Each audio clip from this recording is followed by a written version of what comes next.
The removal of minorities from Marquette goes without trouble, the few concerned individuals already resolved to their fates. The Dream as well as the Main Street are exempt, which makes my establishment even more popular among travelers, with our reputation reaching farther than ever before.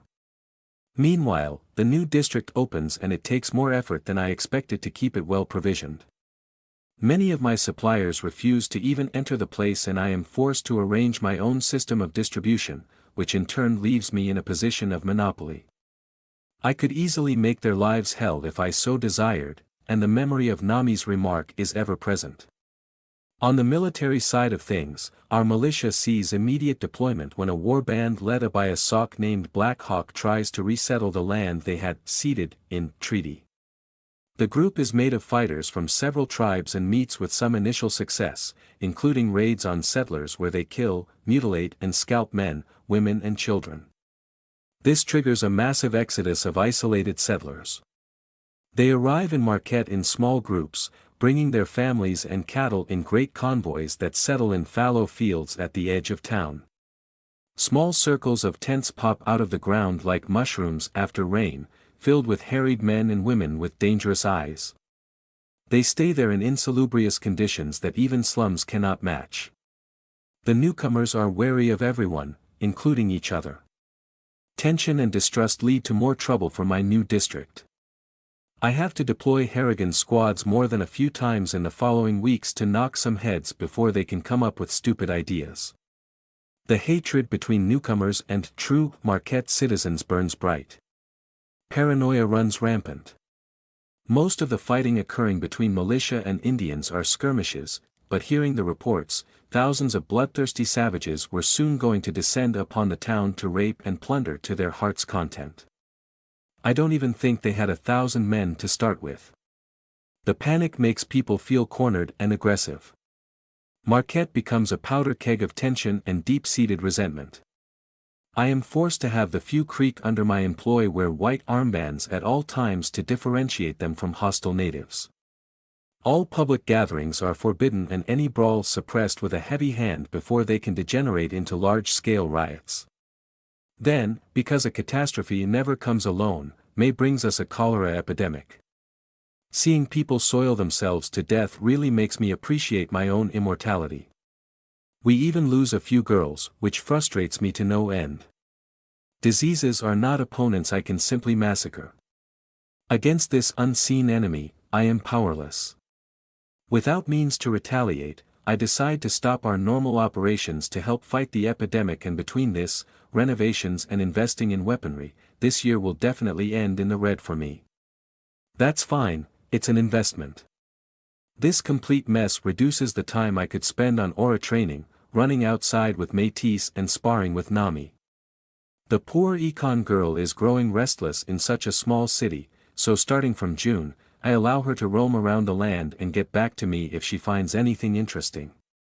At the same time, news of the war restores confidence in the militia after their triumph at Horseshoe Bend. That epic battle was just 30 men killing 11, but hearing the commoners speak of it, it might as well have been a new Waterloo. All the same, settlers start to head home, which reduces the burden on the town. I no longer understand mortals. I kill 11 men all the time and you don't see me parading on the street with a flag. Bah. In any case, my mood massively improves when my latest purchases make their way to town in a large convoy. June 3, 1832, Marquette. Ariane. Yes, Alexandra. I told you to call me Merritt. And why are you laughing maniacally in the corridors? That's not good for your image. I am most pleased. Whatever happened that has you so merry? Merritt asks, the very image of suspicion. My special delivery is here. Let's go, let's go. Quick. We leave the Dream behind with John in tow.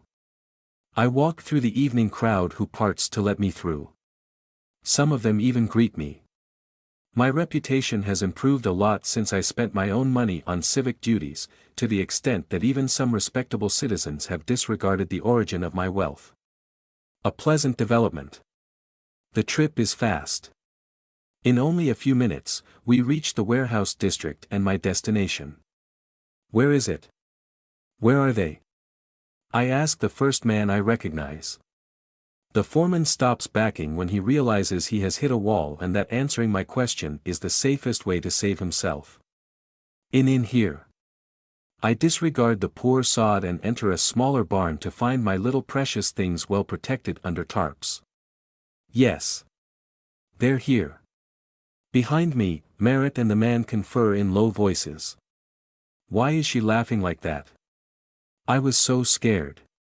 No idea. Fools. Can't they see the magnificence before them? John. Help me take off those covers. We remove the tarps to reveal shiny gaping steel maws, all sweet and lubricated. Are those Oh no. That's right, Merritt. Feast your eyes upon those state-of-the-art, rifled, limber-drawn 12-pounder field artillery guns. In a revolutionary new technique, they use balls that are fractionally larger than the bore so they engage with the grooves for that sweet, sweet spin. It will drastically improve precision, see? With that, I can put a hole through a man's belly button large enough to place a hand while leaving his crotch intact at 200 paces. If their faces are any indication, I lost them at limber drawn. Bah, it doesn't matter that those heathens cannot appreciate the good things in life. I laugh and pet my little babies. Just wait until I drag you to a field for some testing and, oh, what is this? Besides the two expected guns, there is a third form. A small, stubby thing under a red cover. I pick a small envelope attached to it and excitedly read its content. Ariane. Please accept this humble gift as an expression of my appreciation, and of my hope for your success. Now that you have a mage in your service, I am sure you will find a use for it. It was, after all, your prize. With all my friendship. A moment later, I lift the cover and am left speechless. Merritt walks by my side and after inspecting the intricate work before her, asks. What is that? It looks like a gun. This, dear Merritt, is a Scarbrand runic mortar, a wonder of magical engineering that can send fiery spells to incinerate foes from a mile away. And you will be its operator. The redhead's eyes widen in wonder as even she can tell what terrible destruction they will be able to inflict together. Perfect, this is just perfect. I bask in the afterglow of all these explodey things I now own. Oh, I am so very happy. If only Papa could see me. Yesterday a rifle, today, artillery guns, and tomorrow, who knows? A ship of the line. So many problems I could solve by the generous application of scorn and gunpowder. I almost can't wait for live targets. Whatever storm comes to find me, I hope they will be ready, for I sure as hell am. I only have 2 weeks to train the poor artillery crews, a thankless task that involves a lot of math and a lot of screaming, before something unexpected happens. At midnight in the heart of June, I feel a powerful magic pulse coming far away from the east. Its power shines like a beacon, demanding attention. It has started. June 19, 1832. I don't think I have ever felt such a powerful aura other than from the Herald. It tastes sharp and surprisingly focused. Since it's a mighty spell I do not understand, I naturally assume it is bad news. I decide to head out first to check what we are against while Merritt, John and the odd squad pack things up.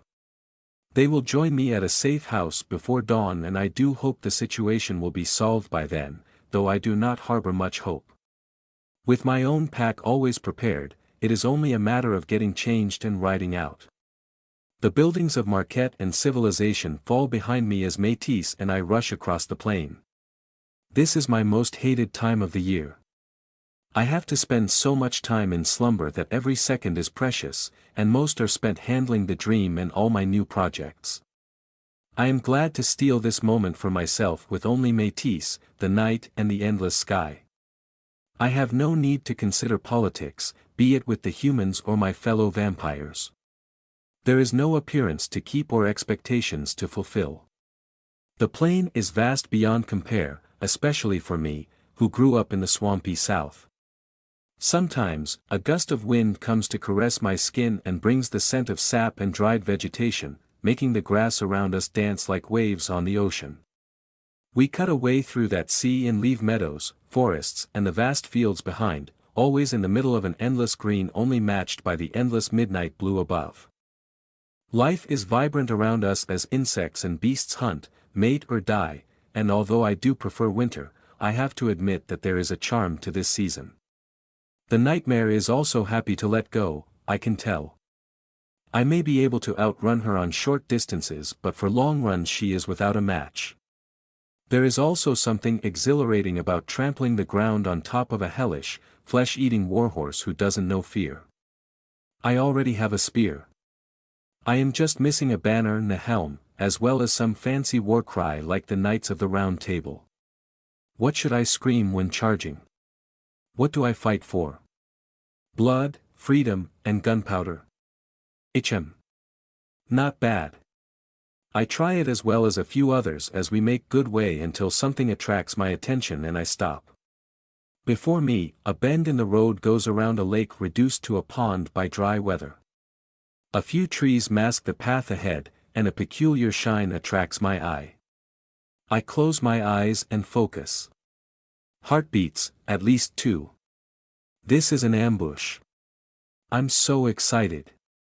In all my years, I have never been the target of a robbery unless I was looking for it. Could it be that I finally got lucky? I could use the distraction to feed a bit before the inevitable showdown. As I slow Métis to a canter, she snorts in anticipation. Sometimes, I cannot tell how smart she really is. Obviously, she is smarter than some humans. I just don't know exactly how much she understands. We pass the bend and the trees hide the moon, casting us in an extremely deep shadow. The pond is currently to my left and to my front and right the plain goes on seemingly forever dotted with the occasional tree. The largest white oak I have ever seen stands at the top of a small mound, and on one of its lower branches, someone has installed a noose. How quaint. Come on out. I order calmly. And 2 of Judge Sullivan's deputies exit from the cover of the forest behind me like children caught sneaking. One of them is a blond man who I remember is kind but shy, and the other is a quiet, stocky man with gray chops. I smile lightly. I should have expected this, really, considering the judge's personality. I just did not anticipate him to be so brazen. Hanging me is sure to gather a lot of attention. What was he even thinking? One more lanky deputy and Sullivan himself come out from further down the way. I assumed they were the ones to stop me, and the men behind were tasked with cutting off my escape. I suppose it could have worked, although I cannot help but feel this is a bit amateurish. I would have placed a man on the other side of the road to shoot down the horse, just in case my prey attempts to flee through the plain. I would also have my men draw their weapons. What would happen if I started to run now, huh? How long before they can fumble their muskets out to line a shot in the dark? So gauche. The 4 close on me with what I assume is a vague attempt at intimidation. The effect is ruined by 2 things. First, they act like meek virgins, which in a way they are. Second, they gawk at my outfit and equipment like bumpkins instead of remaining stoic. Even Sullivan's eyes are wide in surprise. I am wearing an innocuous travel cloak, not my battle gown, but I am still riding without saddle and my covered legs hug Métis' flank almost horizontally, which is unusual to say the least. I am sure they are also taken aback by the wicked-looking spear in my hand.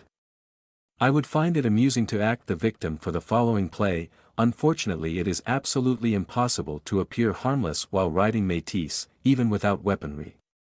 She's just too dangerous, my sweet little toothy charger. Since I cannot fool them, I just assume the air of supreme confidence I am feeling right now, and since they appear hesitant, I will open the game. I take my most arrogant voice and begin. I must admit I expected very little from you and am still disappointed. Highway banditry, really? How have you fallen so low, Sullivan? This is not banditry but justice, he replies defensively. Justice at the dead of night? Without witness? You leave me no choice, witch. Your talons are dug too deep into this town, and the only way to purge the body is to cut off the infected limb. I regret that it comes to this. Lies. But only God can judge me now. He already has, I believe the exact term was, you shall not kill. The Exodus also said, suffer not the witch to live. He replies with fire in his eyes. And you are all here, certain that I am a witch? So sure, in fact, that you are willing to flaunt the law to put me to death. Is it your belief and your resolve? Yes, he replies with increasing fervor, for we are the hand of God, united in purpose and chosen to deliver his punishment. I hope they're not, or humanity is done for. United, and where is Douglas? I ask innocently. After the loss of one deputy to a bounty hunter, there are only 4 left and one of them was slightly more integrated with the town than the others. I notice that he is absent. Sullivan hesitates at this reminder that his men are not as devoted to his cause as they look. You already captured his mind with your sorceress ways, he is too soft to do what needs to be done. Have you considered that perhaps, the town keeps me around for a reason and you 4 may be in the wrong? There is no doubt in my heart. My faith protects me from your poisoned words, Sullivan replies with conviction, but too late. 2 of his men look less than enthusiastic about this whole covert lynching business. I realize that I could just kill all of them and be done with it, but I would have to deal with the disappearance of a high-ranking official and his subordinates, who may have informed someone that they were going after me. It would be much more efficient to manipulate the situation to my advantage. I am a courtier after all, not some bloodthirsty imbecile. Let's see how fruitful Sinead's lessons have been. From the situation, I can see that 2 of them could switch sides, though Sullivan and the last one are so set in their belief that it would require me to shred their minds to get anywhere. Time for me to make my case, and I feel like justifying myself, for once. You believe that my influence comes from hexes, or from some strange pleasure magic that blinds men with the promise of sex. You think me some parasite sucking the life from Marquette, corrupting the souls of its inhabitants. You could not be more wrong. The people of the city tolerate me because many of them remember the time before the dream, when this place was just one more mud hole on the frontier. They remember life without my work, something that you never bothered to ask about. When I came here, girls were already selling themselves and men were already getting drunk. When I came here, whore corpses would be found once every 5 months and dead miners once every 2. Carcasses were left for so long that you could follow their path to the graveyard by the trail of maggots they left behind, and people were rutting behind barns or on pails of rotten hay like animals. What a sorry sight they all were, sick and covered in sores, with missing teeth and scarred faces. Any pass could end up with a knife to the gut and every bottle of moonshine was poison in waiting. Misery was the norm and chaos the law. This is what I found, and this is what I changed.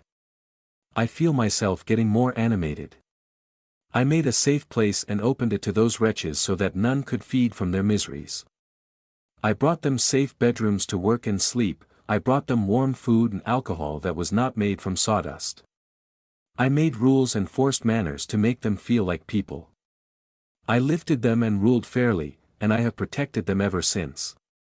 This is why I am tolerated, because I have become the last safety net for desperate people where none would, and everyone is better for it.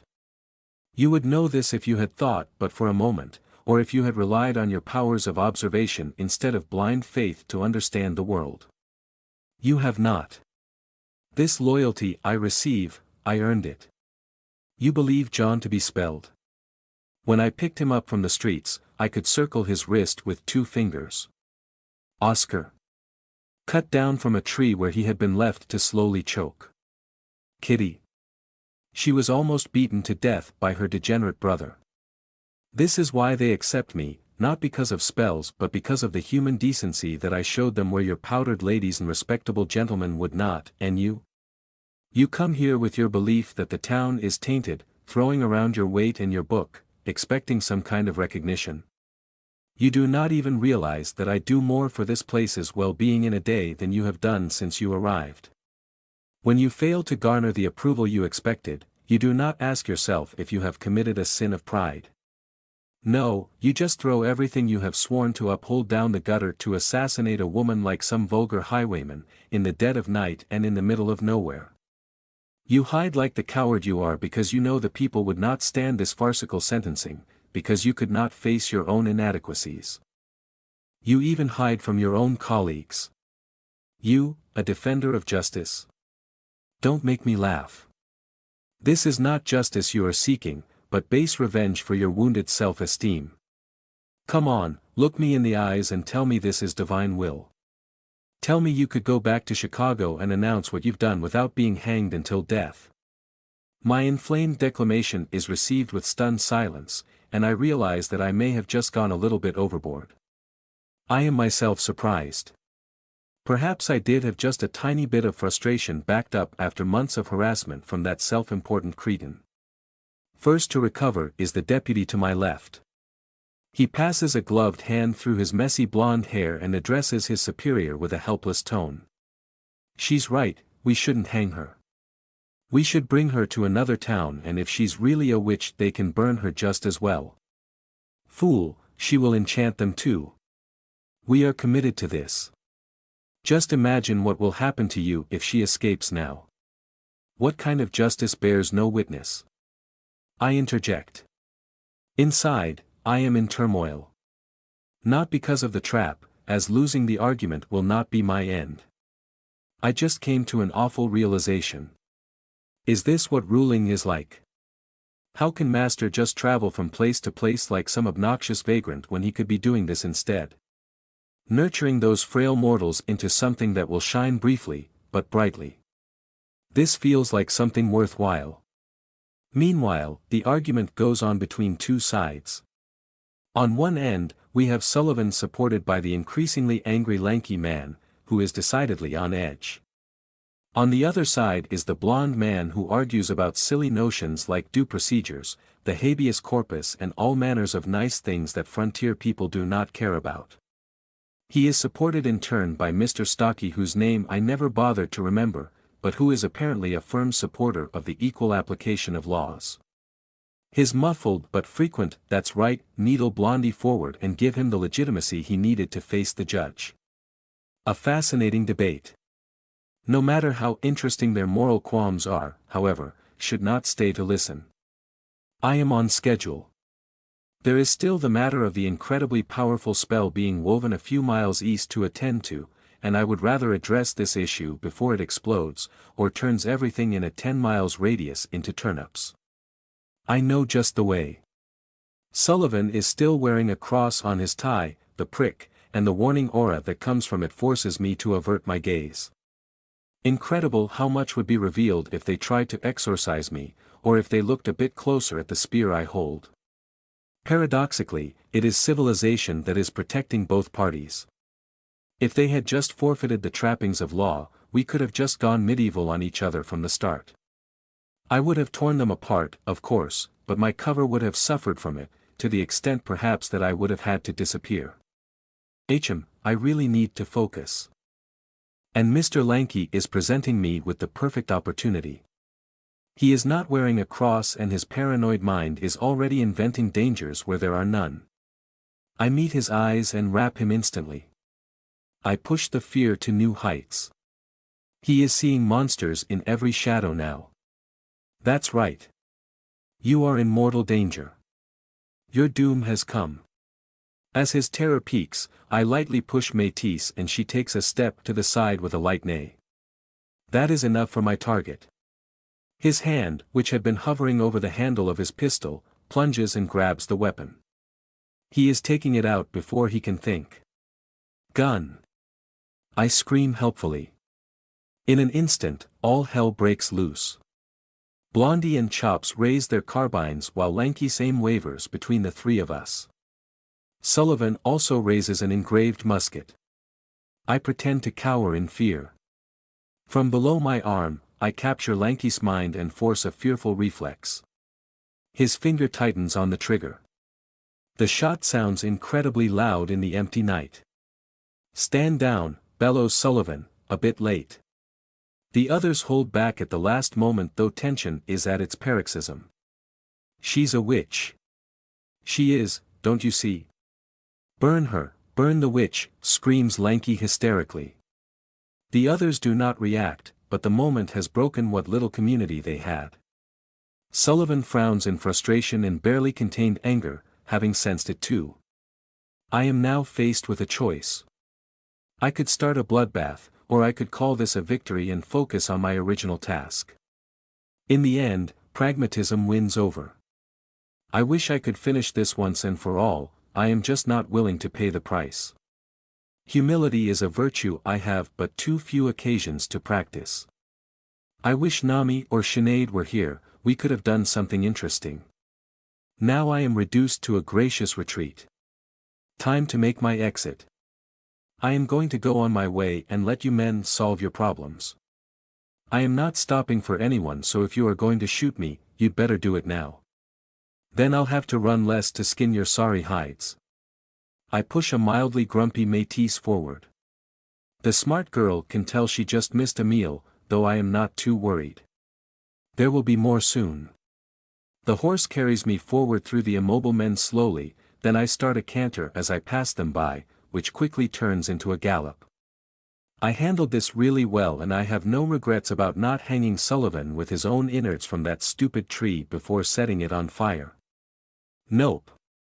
No regret. Alright, I have regrets, but I am proud I managed to act like the adult and patient vampire I am. He is completely discredited now, even in the eyes of his own men, and will no longer be an issue. If he dares show his face in Marquette again, I will have him arrested by the militia. I am only surprised that they did not comment on my appearance. My horse and spear should have garnered a few comments at least. I decide to put this behind me and return my attention to the beacon of power pulsating softly before me. I am almost at the safe house and yet still nowhere close to it. The might of this aura, even at this distance, defies understanding. I have difficulties accepting that something so massive could exist in our reality, for it feels more like the kind of spell the Court of Blue could produce. The closer I get and the more I realize that if this is the work of an individual, then there is little I can do to stop it. I can only hope that they are fully absorbed in whatever this is. I soon reach the safe house and leave a message to the others, then go on. The vast plains soon turn to valleys, and I start to see more variation in the landscape. The path itself zigzags between rocky outcrops and denser patches of wood. Pines replace oaks and moss replaces grass. All in all, it takes me another 2 hours before I find something. Just as I am crossing an empty valley, a gap in the ridge to my side lets me catch a glimpse of fires. I circle around slowly and climb a small elevation to see what it is I am dealing with. In front of me, in a small basin half a mile across, the most peculiar and remarkable of troops has gathered. 100 men and women from all races and ages mill around in an improvised camp. Tents and wagons are spread haphazardly while the ground is covered with cooking fires, covers, and personal effects. The place is messy and without order, a reflection of its inhabitants. Besides one morbidly obese man who looks like he escaped from the circus, all the others are painfully thin, dressed in rags and mismatched clothes and wearing haggard expressions. The whole place feels like the most miserable refugee camp that ever was. The only thing missing is bawling children. And yet, in the middle of it, stands a double circle of individuals chanting and raising their hands. The power coming from them is breathtaking, and the essence they weave is so potent that the naked eye can see it. Twirls of strange colors dance in the air, as ephemeral as flames. Sometimes, I think I see alien landscapes and once, even a city entirely made of bone. Curious, I keep looking, searching for priority targets. My surprise is complete when I realize what is missing. This place has no leader. On occasion, one of the lost souls stands up and goes to replace a caster who stumbles away from the circle to a cot or a cooking pit. Small groups gather and break, speaking in soft voices, but there is no focal point, no entity to direct this mass of wretches. I do not understand. My instincts and experience tell me this is an impossibility. A military troop that large could never function, much less this pile of reprobates. There is more to it than I can perceive. I need to get there and inquire. I stand up and carefully make my way down the slope. There are 100 people and I wager they are too eclectic a group to know each other well.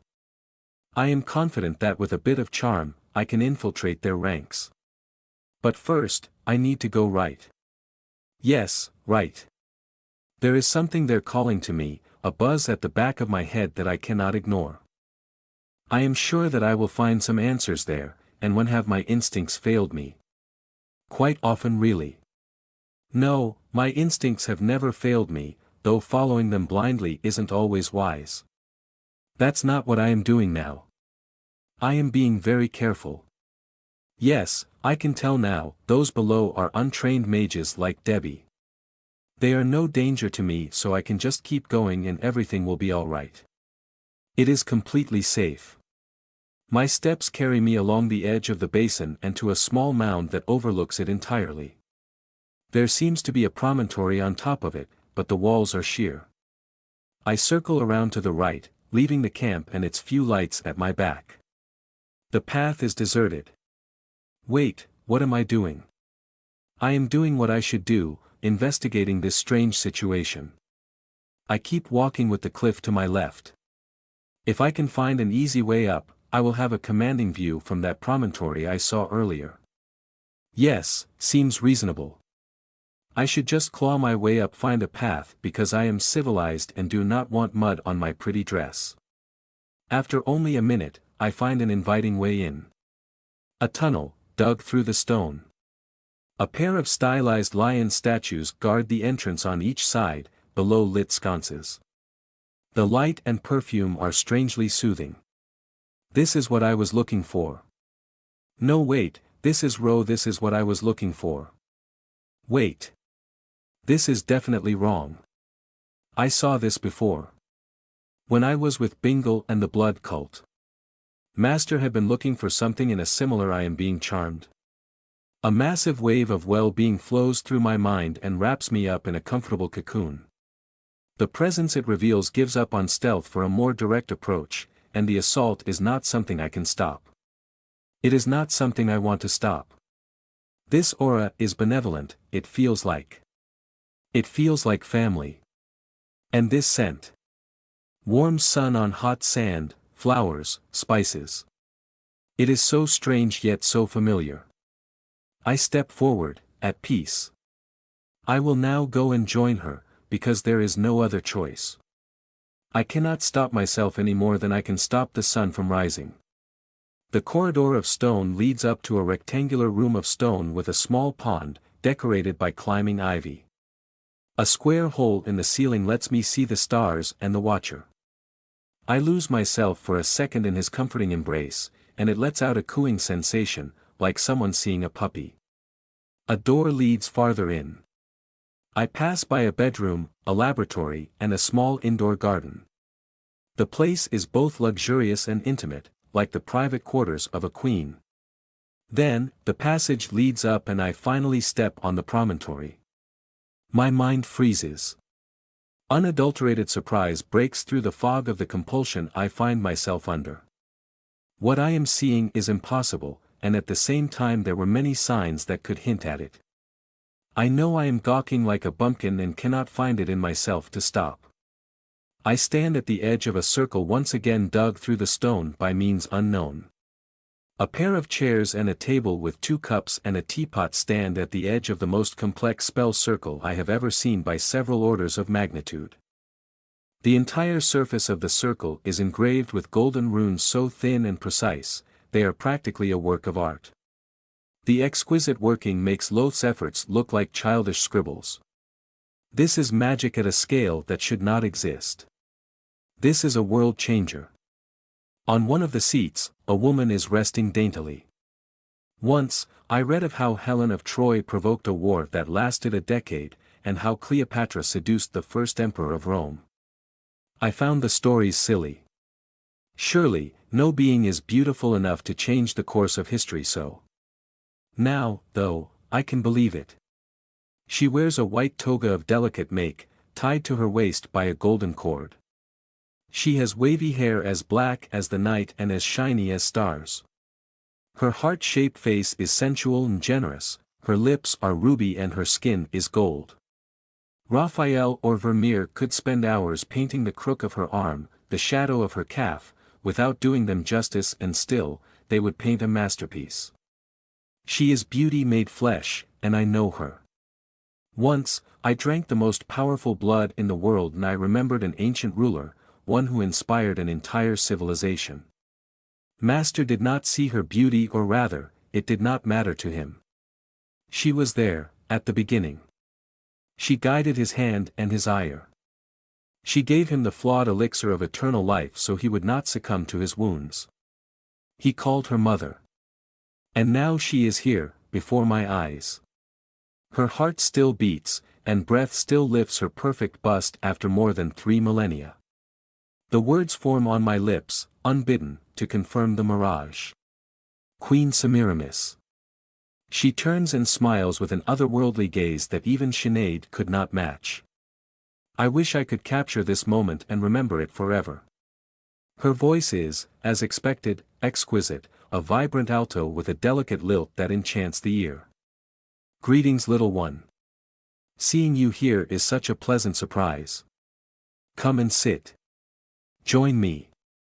I insist. As I walk across the circle, I sense power beneath my feet and realize what is happening. The untrained mages outside are not casters, they are fuel. Semiramis is casually channeling a spell that will change the world, sitting on a comfortable chair, while 100 mortals unwittingly do her bidding. I have no idea how she pulled that off, but I know that the skill required to do so should not exist at all. The glyph pulsates with more energy than the herald ever had. I feel like I am standing on the surface of the sun, only separated from my impending doom by a hair-thin barrier and my host's goodwill. When she invites me to sit, I comply. The ancient queen leans forward in a suggestive way that shows a hint of cleavage, and I do believe those who appreciate this kind of thing would have lost their minds by now. The gesture is sensual without being vulgar, and the pose is so easy and graceful it is worth painting. Despite the dire straits I find myself in, I try to commit it to memory. To my surprise, she serves me a cup of infusion from her pot. The liquid has an exotic reddish color and an earthy smell with a hint of spice. Try it. I hesitate, then realize that I should not refuse her hospitality. I have pretended to drink tea on numerous occasions. This is but one more. I wet my lips with the liquid and its fragrance covers my tongue. As expected, earthy and spicy. Its warmth covers my palate and I swallow. It has a minty aftertaste, peculiar and refreshing. Hold on. I just had tea, as a vampire. Impossible. My eyes widen despite my attempts to remain composed, and my host smiles lightly.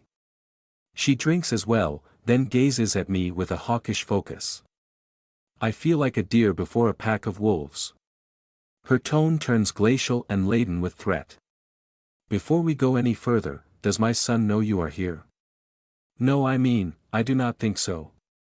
When was the last time you saw him? In dreams or in person? My answer surprises her, I can tell, yet soon enough the interrogation continues. Interesting answer for both conditions. 1803 in person, and 1812 in dreams. Ah. You were one of the discarded spawns. Lucky you. Well, you are not a threat and I know who set us on a collision course. Who? She lifts a beautiful hand, pointing up. I realize before lifting my eyes what she is referring to. I thought it only watched. Mostly yes, but it does pull on the strands of fate on occasion. Answer me one more question. What are you doing here? We are close to my city. I thought that perhaps, the spell was a threat meant to destroy me as I was nearing my goal. Is that so? What is this goal you are talking about? I need to remain in control of a city for 20 years to be officially recognized as a city master.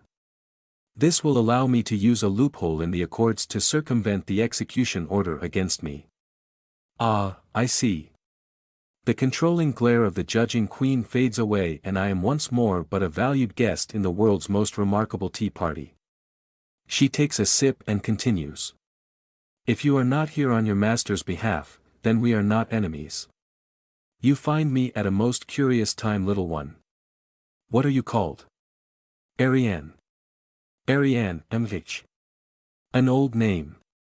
In any case, I find myself occupied by this dreary task until the end of summer solstice, and I am in a mood to entertain. It has been a long time since I had a conversation for the sake of it.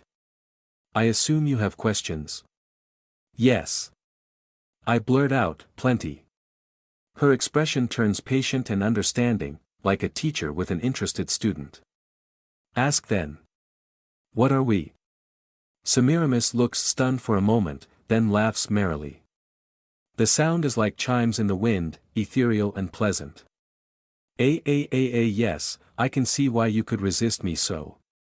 Truly, you have a peculiar mind, little one. Very well then, let me tell you a story. It will satisfy your curiosity, I am sure, and there is no better way to pass the time. Ahem. The queen sits straighter and captivates me with her dark eyes. Gradually, the world around me fades until I can feel warm sand beneath my feet, the smell of heated stone and spices and the din of a humanity that existed at the dawn of time, before reason and enlightenment made man the center of the world. Almost 3 millennia ago, there was a land between two rivers where city-states grew like roses in the desert. They flourished into empires or were sacked and dominated, but in the end, they would all perish to leave the scene to others. I was born in one such kingdom. It was a time where magic was not hidden. It was one more tool in the panoply of majesty that all rulers coveted, as only those favored by the gods could wield such blessings. When I was 12, I manifested this magic, and used it to kill my father. Instead of being put to death, I was married to King Ninos as his third wife. He was 18 and needed the support of gifted individuals to secure his rule and his line. 3 years later, I gave birth to Nirari, my son. He is my only male child to reach adulthood. The others were assassinated. When he reached 15, he led our armies against barbarians from the west and emerged victorious. His arrows were the first to slay a foe and his chariot, the first into their lines. His skill and ferocity were made legend then, and when the Hittites slew my husband, I became queen with his support. By then, I had eliminated the other consorts and their progeny while warding off dozens of attempts on our lives. We had poured molten gold in the mouths of mercenaries bought to kill us and lathered the genitals and anus of assassins with honey before burying them in red ants' nests. I had sent terrible curses on our enemies so that their fingers would rot and maggots would crawl out of their head as they were still conscious.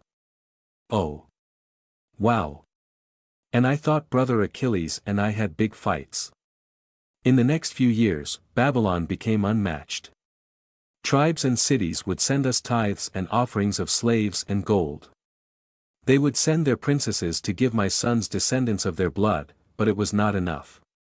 I was the greatest mage who ever lived and still, I knew that I had access but to a fragment of what could be done. I found reflections of alien planes and strange people, civilizations before which we were but children squabbling in the dirt. I needed more time than a human body could provide, much more time. And so, I searched far and wide for something that could pierce the veil of our reality, a reality that resisted magic more than most. It needed to be powerful enough to grant me what I desired, and honorable or patient enough not to destroy us. And in the most remarkable of places, I found it. What? What did you find? Once more she lifts a finger. I am too stunned to accept this answer. Impossible. Very much possible. The Watcher was all of that and more. You may think of it as both an almighty being and a toddler. The most accurate description I can give of it, is that of the sliver of a creator god. One day it will die and give birth to a new universe. No, that's you can't know all of that. It's impossible. Genuine dread constricts my chest and freezes my mind. She can understand what is unthinkable. That would make her mind that of a god, and I absolutely refuse to accept this. No human mind should comprehend this. It isn't right. Surely. Trust me, I had a very, very long time to study my partner. Communication was arduous at first, but I did not give up. When I told you that I was the greatest mage who ever lived, it was not hubris. I really was, and I still am. I force myself to calm down a bit, surprised by my lack of control. I consider the might of the spell under us and the 100 people outside, laboring to an end they probably do not even understand. She can manipulate all of them, mesmerize me, and cast this incredible working all at once, while sitting at a table having tea. Yes, I can believe her, and it terrifies me. After a pause, she resumes her outlandish tale. I struck a bargain with it. I needed immortality, it needed knowledge. It was, I think, curious, and a little bored. In return for my prize, he asked to be let in. I could not achieve this. He cannot come to this planet, no more than a grown man can get into a thimble. So instead I offered him an aperture through which he could see and even interact by the tiniest of margins. Vessels to carry his essence. You. Are you telling me that we are tools so that the Watcher can spy on this world? Not spying. Spying implies a malevolent intent. It learns and, perhaps, entertains itself. I received the power to alter my essence into that of an immortal, and in return, I created the elixirs filled with its essence to share and spread to humans who would interest it throughout the ages. The unleashed alien potential turned them into progenitors, the first ones, whose bloodline powers reflected their very nature. All vampires carry this foreign mark. That is why your existence is denied by the Sun Purifier, why you cannot create life and need to steal it from others, why calls to a creator god deny your existence and repulse you, and why the soul of the person you were needs to depart before you can rise again. The Watcher cannot create here, only alter, and your nature is reflected by this. Wait, hold on, wait. I still have my soul. I am still me. It's just changed. No. Semiramis shows something that I cannot accept, pity. You believe you are the same. Oh, poor thing. Her memories and spirit are yours now, but her soul is gone to wherever souls go, replaced by vampiric essence. I what? No, you are wrong. I am me. I am still me. Ariane Beatrice Lucille Raynaud. This is a lie, a travesty. Papa, I cannot accept this. You are still you, yes, but the mortal girl is dead. I am so sorry. I don't have a soul. I don't have a soul, at all. I am not her. Then, when I woke up in that cell under the fortress, those were my first moments. Then the human Ariane died under Master's tender care, and her last 3 days were spent lying broken and bloody. Tortured. Defiled. Just for having addressed a man at a party. I look at the Queen, expecting a hint of disdain or amused cruelty, but there is none. When she sees my doubt, she adds with a soft voice. I am telling the truth, on my honor I do so swear. This is bullshit. I thought I was continuing being me, a daughter, a sister and a friend. I thought I was honoring myself by enduring despite what life had thrown at me. And now it turns out that it was all for nothing. I was masquerading a dead woman after stealing her violated body. This was all for nothing. It was all a lie. There is no God. If there is one, it is merciless beyond measure. I hate it. Ariane, look at my hand, I will make it all go away. Little one, it is not weakness to seek help in difficult times. Would you erase your own thoughts because they are not convenient? I have. I lift my head in surprise at this admission. Her face is candid and open, and though I suspect it to be artifice, I am still appreciative of the effort. When she sees that I am paying attention, she continues. Some knowledge will destroy the mind. But enough about me, am I correct in assuming that you have a bit of an identity crisis? And faith crisis, yes. If you would refuse my magic, would you still take my advice? No, thank you. A flash of anger, gone in an instant. You are angry. Really? Who gives a shit? Not me and not the original Ariane, because she's dead. Alright, enough, I need to calm down. Now is not the time to panic. I pinch the bridge of my nose and resist the urge to glance at the vampire star. Normally, it would fill my heart with calm, like coming home. Now, I just want that transcendental arsehole to get a comet up its cosmic arse or something. Since I am still facing the second most dangerous entity I have ever come across, I close my eyes and do the next best thing. In an instant, my mental fortress appears before me and I leave the bedroom at its heart to walk through its inner halls.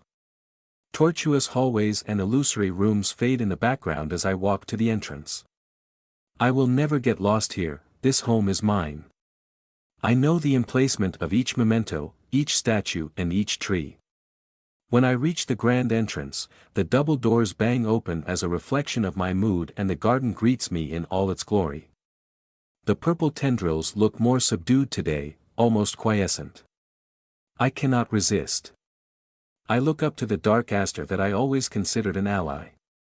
It looks down and once more to the familiar split pupil and red sclera. Its unconditional acceptance fills my heart with peace. And grief. I died. She died. And now I'm here. I will deal with this. I just need a moment. I prepare to bask in the otherworldly light but something tugs at me. Several tendrils are insistently pointing in a direction. I follow and my gaze lands on a distant wall. There is something happening there. I draw nearer and look at the border of my mind. As usual, a forest of thorny roots and branches without end blocks anyone coming in, or at least it should. There is something there that doesn't belong, moving quietly through the otherwise impregnable wall. I focus and see the strange thing. This place is me, and that thing is not. I become more aware of that part of my mind, I survey it and gauge it. I can feel the wrongness, but I cannot identify it properly. I sharpen my will to a point and inspect the wall strand by strand. This is me, this is me, this is me. The anomaly moves back, trying to escape. This is not me. Those are not mine. Somebody is trying to. I open my eyes to see Semiramis' hand move back by a fraction of an inch. Our eyes meet. A single droplet of sweat pearls on her august temple. Weakness. That thrice accursed donkey-shagged vixen tried something, probably some sort of mental-based charm. The way she made me think this was part of me is the same trick I used to charm someone through a magical protection. Kill. For one long second, tension reaches a paroxysm. She is weakened. I know it for sure. She has been casting for a full day, probably without stopping, without sleeping, a spell of incredible might. She tried to pierce my mental defenses earlier through brute assault and then used a more indirect approach because dominating me was too costly. She is at the end of her rope. I think. I could take her. Or, she could forfeit the spell and turn that power against me to annihilate my form in a split second. Can I kill her before she can cast? I am far from certain of it. More importantly, she has kept Master at bay and that fits me just fine. I know if I meet him again, he will be able to order me around, but I feel more and more like myself, and right now, him being busy at the other side of the globe is perfectly agreeable. I don't need him. I don't need anyone. But I do need her alive. Yes, that is right. I can't deal with my pain right now. I need to get out of here alive because her death would not be to my advantage even if I were to somehow succeed. I check my mind for foreign influence and find nothing. It appears that it truly is my own conclusion. What now? Survival comes first, then I will find a way to come to terms with, well, everything. How do I do that? A trade? Let us test the water. By the way, I would like to thank you for your hospitality, Queen Semiramis. You honor me. She smiles graciously and with perfect ease, assumes another enchanting pose. I know for sure those are all lies and masks, but I cannot help but envy her appearance. I used to be one of the prettier ladies around, or at least human Ariane used to be, but I now realize that I am an ugly duckling compared to her. King Minos did not stand a chance, and neither would Jimena. She resumes the conversation as if attempting to bend me to her will was just a passing fancy. It is my pleasure. It has been so long since I had a, shall we say, proper guest. I am afraid that my pursuit is a lonely one, and this is truly a pleasant distraction. Spell completion will occur on the summer solstice, tomorrow, at midnight. You should stay to see it. Oh, she wants to play. Good. We are like two wild cats arguing over the remains of a mouse. Neither of us is willing to get hurt for it. We cannot afford to. She cannot risk letting me go until she is done, this is clear enough. I am fine with that, though I need to guarantee my safety while I am here. There is also the matter of 3 nights being my limit for going without blood. I would be delighted to, but I would not like to impose for so long. I am pretty sure that eternal life means she is a magical being. I can reasonably trust hospitality if she offers it. Of course, you are welcome to spend the night here. And the day? Once more, I catch a small expression of annoyance. Did she really plan on letting me roast under the sunlight? Unbelievable. Yes, yes, she adds as she waves a hand dismissively, you will be protected until the spell is done, then you can be on your way. You have my word. That went better than I expected. I just need to confirm one more thing. Thank you so much, why I know that you value your privacy, and I am privileged to be in your company tonight. Indeed. I do not need to tell you that this has to remain our little secret. I hope you understand.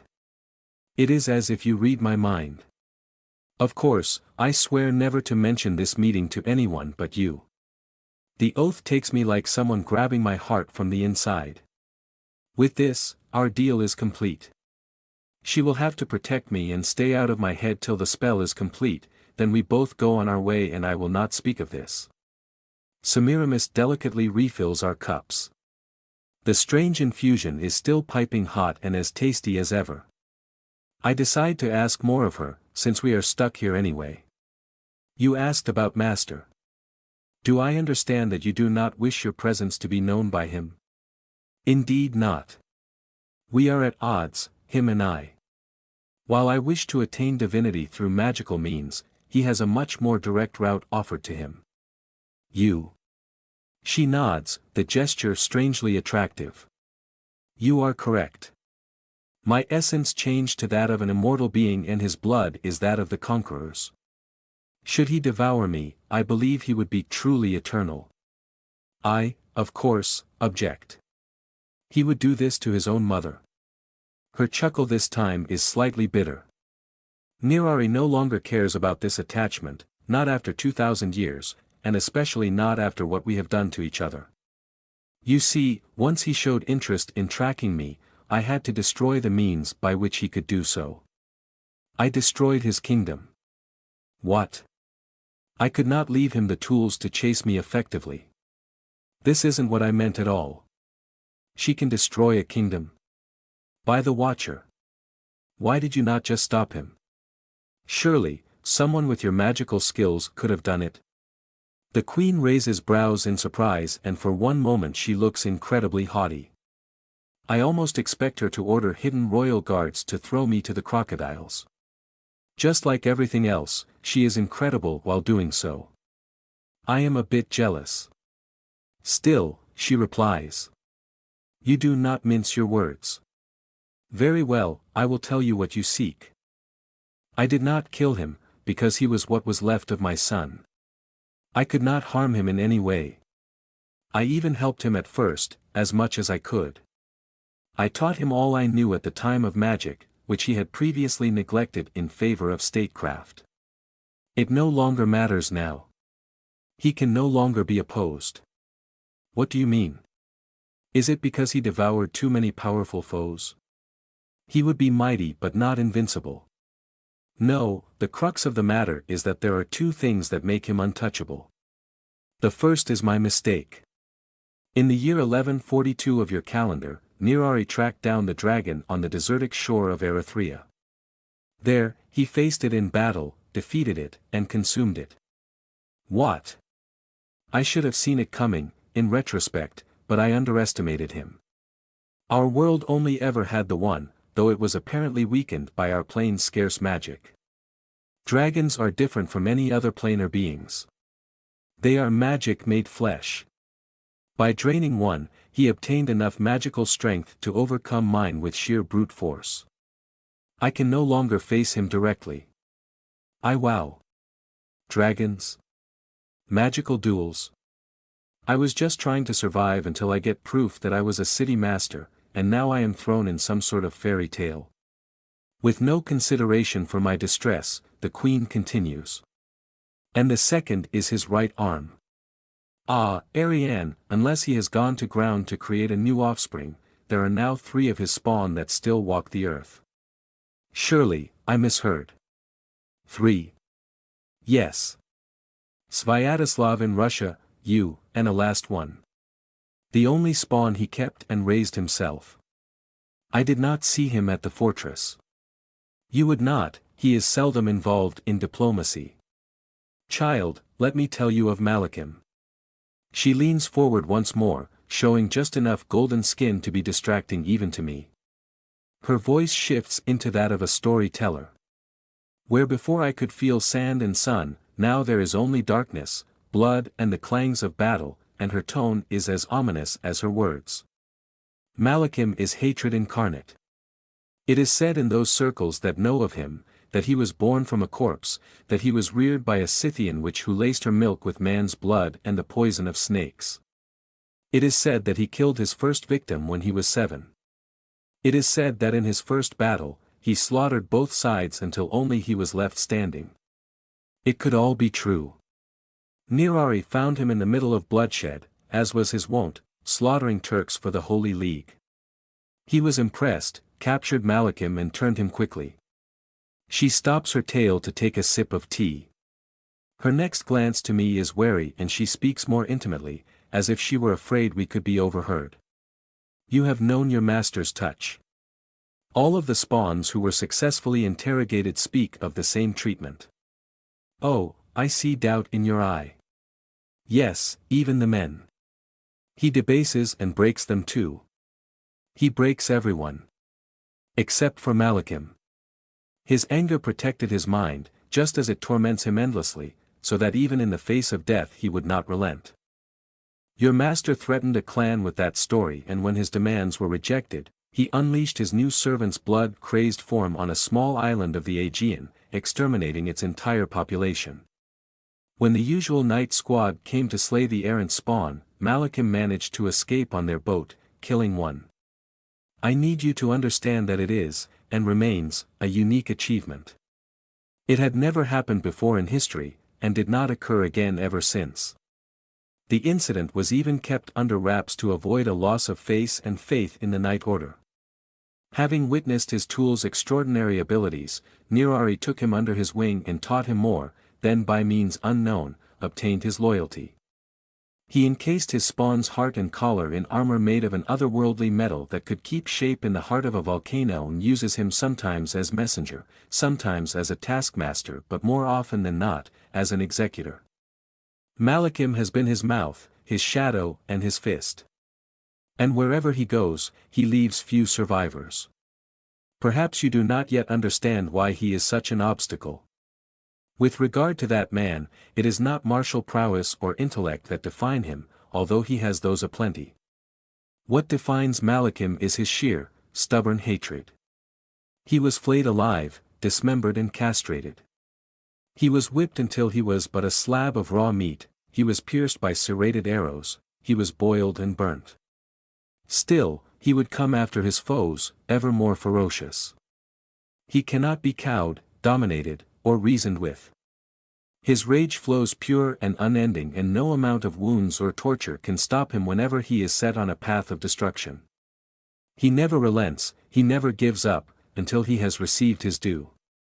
Mental magic has no hold on him, for to peer into his mind is to call madness itself. He smashes through wards and endures their punishments with careless abandon. He went a week without drinking as a courtier to hunt down a foe. The monster's focus is impossibly sharp, and its fuel is loathing for all of creation, including himself. No one has ever managed to inflict a lethal wound on him, and many have tried. He always gets back up and he never forfeits.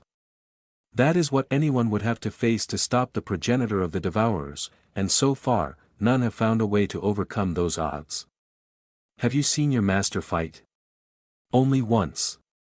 Know that he is at his most dangerous when truly challenged, for then he will use his full power. You will know it when he takes out his sole weapon, a glaive he named Heartseeker. I wish I could make fun of this tacky name, but the memory of Master's hand through a lord's chest is still vivid in my memory. I am also surprised, as I do not remember ever watching him wielding a blade. I only saw him use his hands and some spells. Then you have not seen him fight, you have merely seen him play.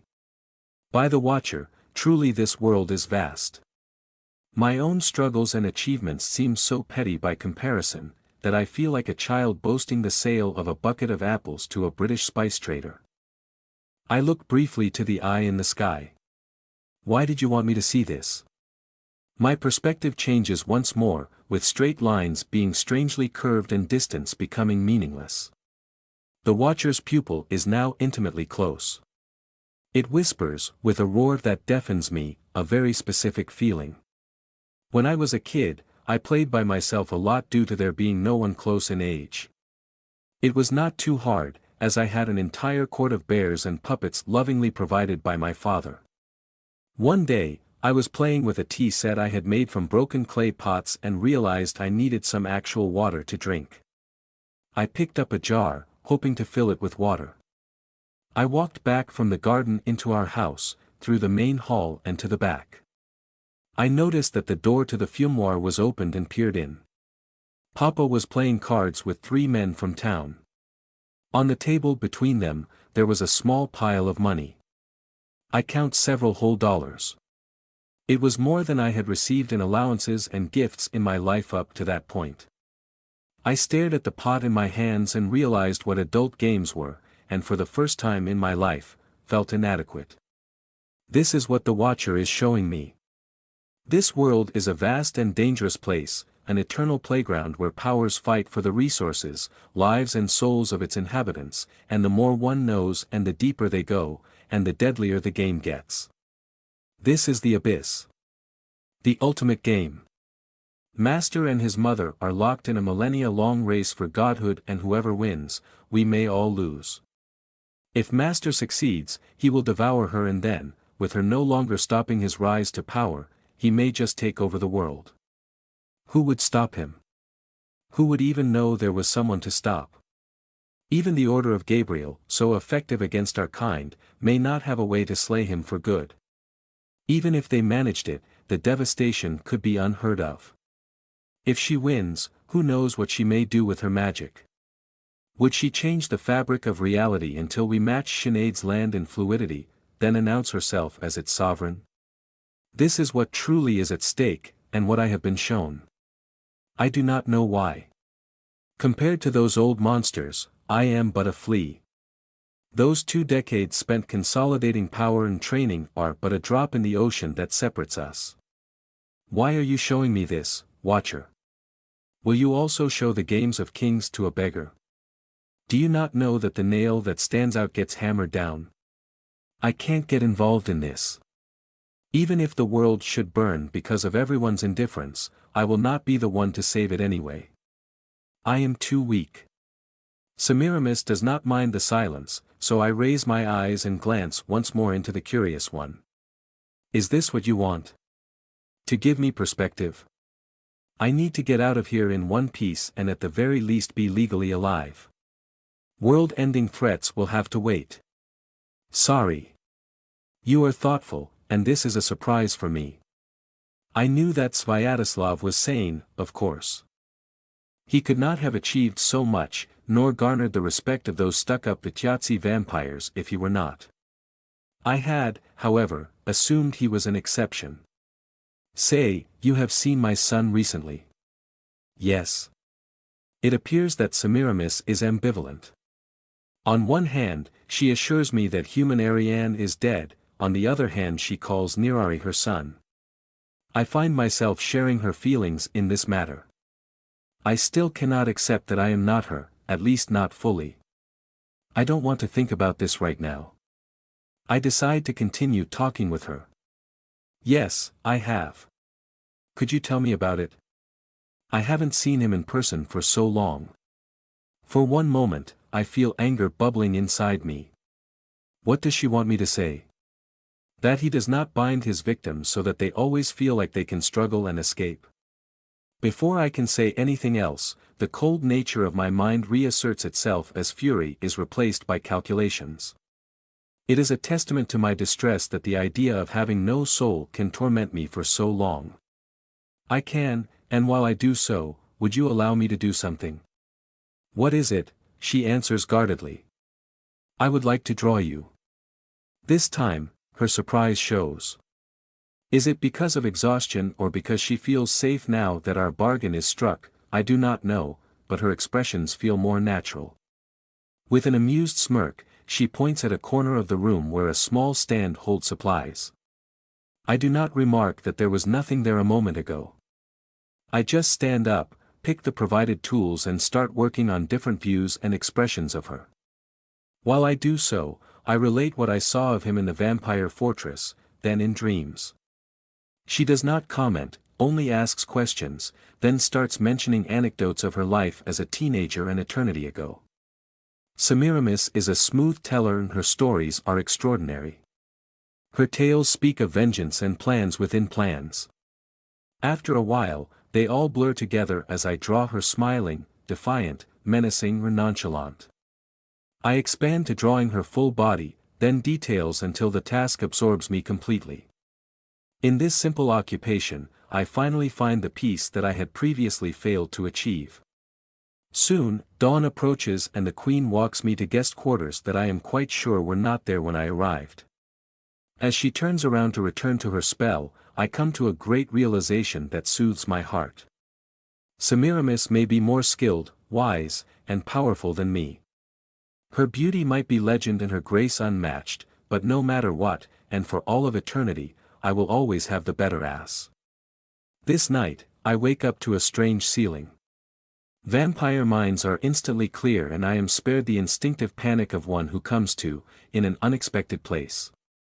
Instead, I decide to take stock. The guest quarters are a set of 2 rooms and a bath, all in beige rocks, silk and goose feathers. The mix of both Spartan and luxurious is peculiar, and I suppose this should be close to Persian aesthetics, though I could be wrong. There is even a basket of fruits, mundane ones this time. The antechamber doubles as a social space and its emptiness turns it from welcoming to ominous. There is not even a lamp right now. I take a deep breath to settle myself. Yesterday was taxing. I don't really care about the incredible revelations I heard, although now I have further questions. It was taxing because I realized what I really am. Not some cursed human, but a new entity built from a corpse and the essence of an alien being. I find that hard to digest. I feel degraded. More importantly, I feel like I lied to myself, and to Ariane's father. Or is it Papa? I have not decided yet. He helped and protected me after I escaped from the Lancaster arena. He gave me the Talleyrand rifle. He kept in touch via letters until I left for Marquette, then I had Isaac notify him that I had to go into hiding. I want to believe that he really cared, and so did I. We were there for each other when it counted. That was not a lie. And yet. Bah, enough of this. I will not get my mind off this loop any time soon, and I already told myself I had to get away from here first. I should go see my host. After all, midnight is close with summer nights only lasting a bit over 9 hours. I sniff my skin. Vampires don't exactly smell bad, but we do have a scent and I have it now. I must now face a decision. Do I take the time to clean myself up, or do I ask questions to the incredibly knowledgeable 3 millennia-old archmage who created our race? Let me just brush my hair. 2 minutes later, I emerge from the labyrinth of corridors and alleys onto the circle where Queen Semiramis waits. It appears that the facility is considerably larger than what this mound should be able to contain, which I would find stupefying any other day. Now, a giant walking broomstick could walk out of the ground to launder my dress and I would not even bat an eye. It has been that kind of week. Like yesterday, she sits at the table with a pot of mysterious tea, clad in toga the color of sand that manages to show her generous figure without being vulgar. In the background, the enthralled people are still dancing around, looking worse for wear. They now move with manic passion, and those who stumble out collapse immediately. The queen looks exhausted. Dark pockets line her eyes and her face is tight. She blinks in a way that speaks of headache as soon as she sees me. If it were me, I would look like death warmed over. The queen, though, looks delicate and vulnerable. She is a tender rose that needs to be protected, never mind the thorns. And she does it so effortlessly too. Good evening, Ariane. Come, join me. Have you slept well? Better than you apparently. She snorts, and by that I mean, she pushes air through her regal nose in a way that makes me feel that I am intimate with a great personage. Her alto voice is rougher than yesterday and it has a bite. I forgot how irreverent kingless people can be. I almost missed it. Now tell me, would you care for a talk? The grand spell is easy to channel, but I cannot move from here, and I could really use a distraction from a proper conversationalist. I almost smile at the offhand compliment. She has the devil's silver tongue, truly, and I am more than happy to oblige. I also need distraction. It is growing now, more and more. The thirst. It has been 3 days. For a moment I consider asking for her essence, but I reconsider. She knows what our bloodline is capable of, and if I ask, she may consider me a threat. Or rude. Not much difference as far as her family is concerned. I would rather have answers to some pressing questions, even if the first one is still risky. May I ask you about that spell you weave? Once more she looks like a teacher who finds her student amusing. This is the second question I expected you to ask, after the traditional, who are you? Alas, I would prefer not to reveal its purpose. Just know that it is no danger to you, at least not directly. Am I correct in assuming that it will change the world? This time she looks pleased. Only a small part of it, the one that matters to me. But enough of this. Ask more and take my thoughts off this growing migraine. Right. First question, I am unable to cast a spell, but I was told that it could change. She nods in approval. Ah, impatient to dabble in the mystic arts, are we? Yes. If you survive long enough to become a master yourself, you will be allowed to touch your own essence. It will be your fuel for casting spells, just like human mages use theirs. Vampires have a knack for blood magic, and I sense some potential in you, though it would not have awakened inside your mortal self. Wait, do you mean that my family has mages? Perhaps.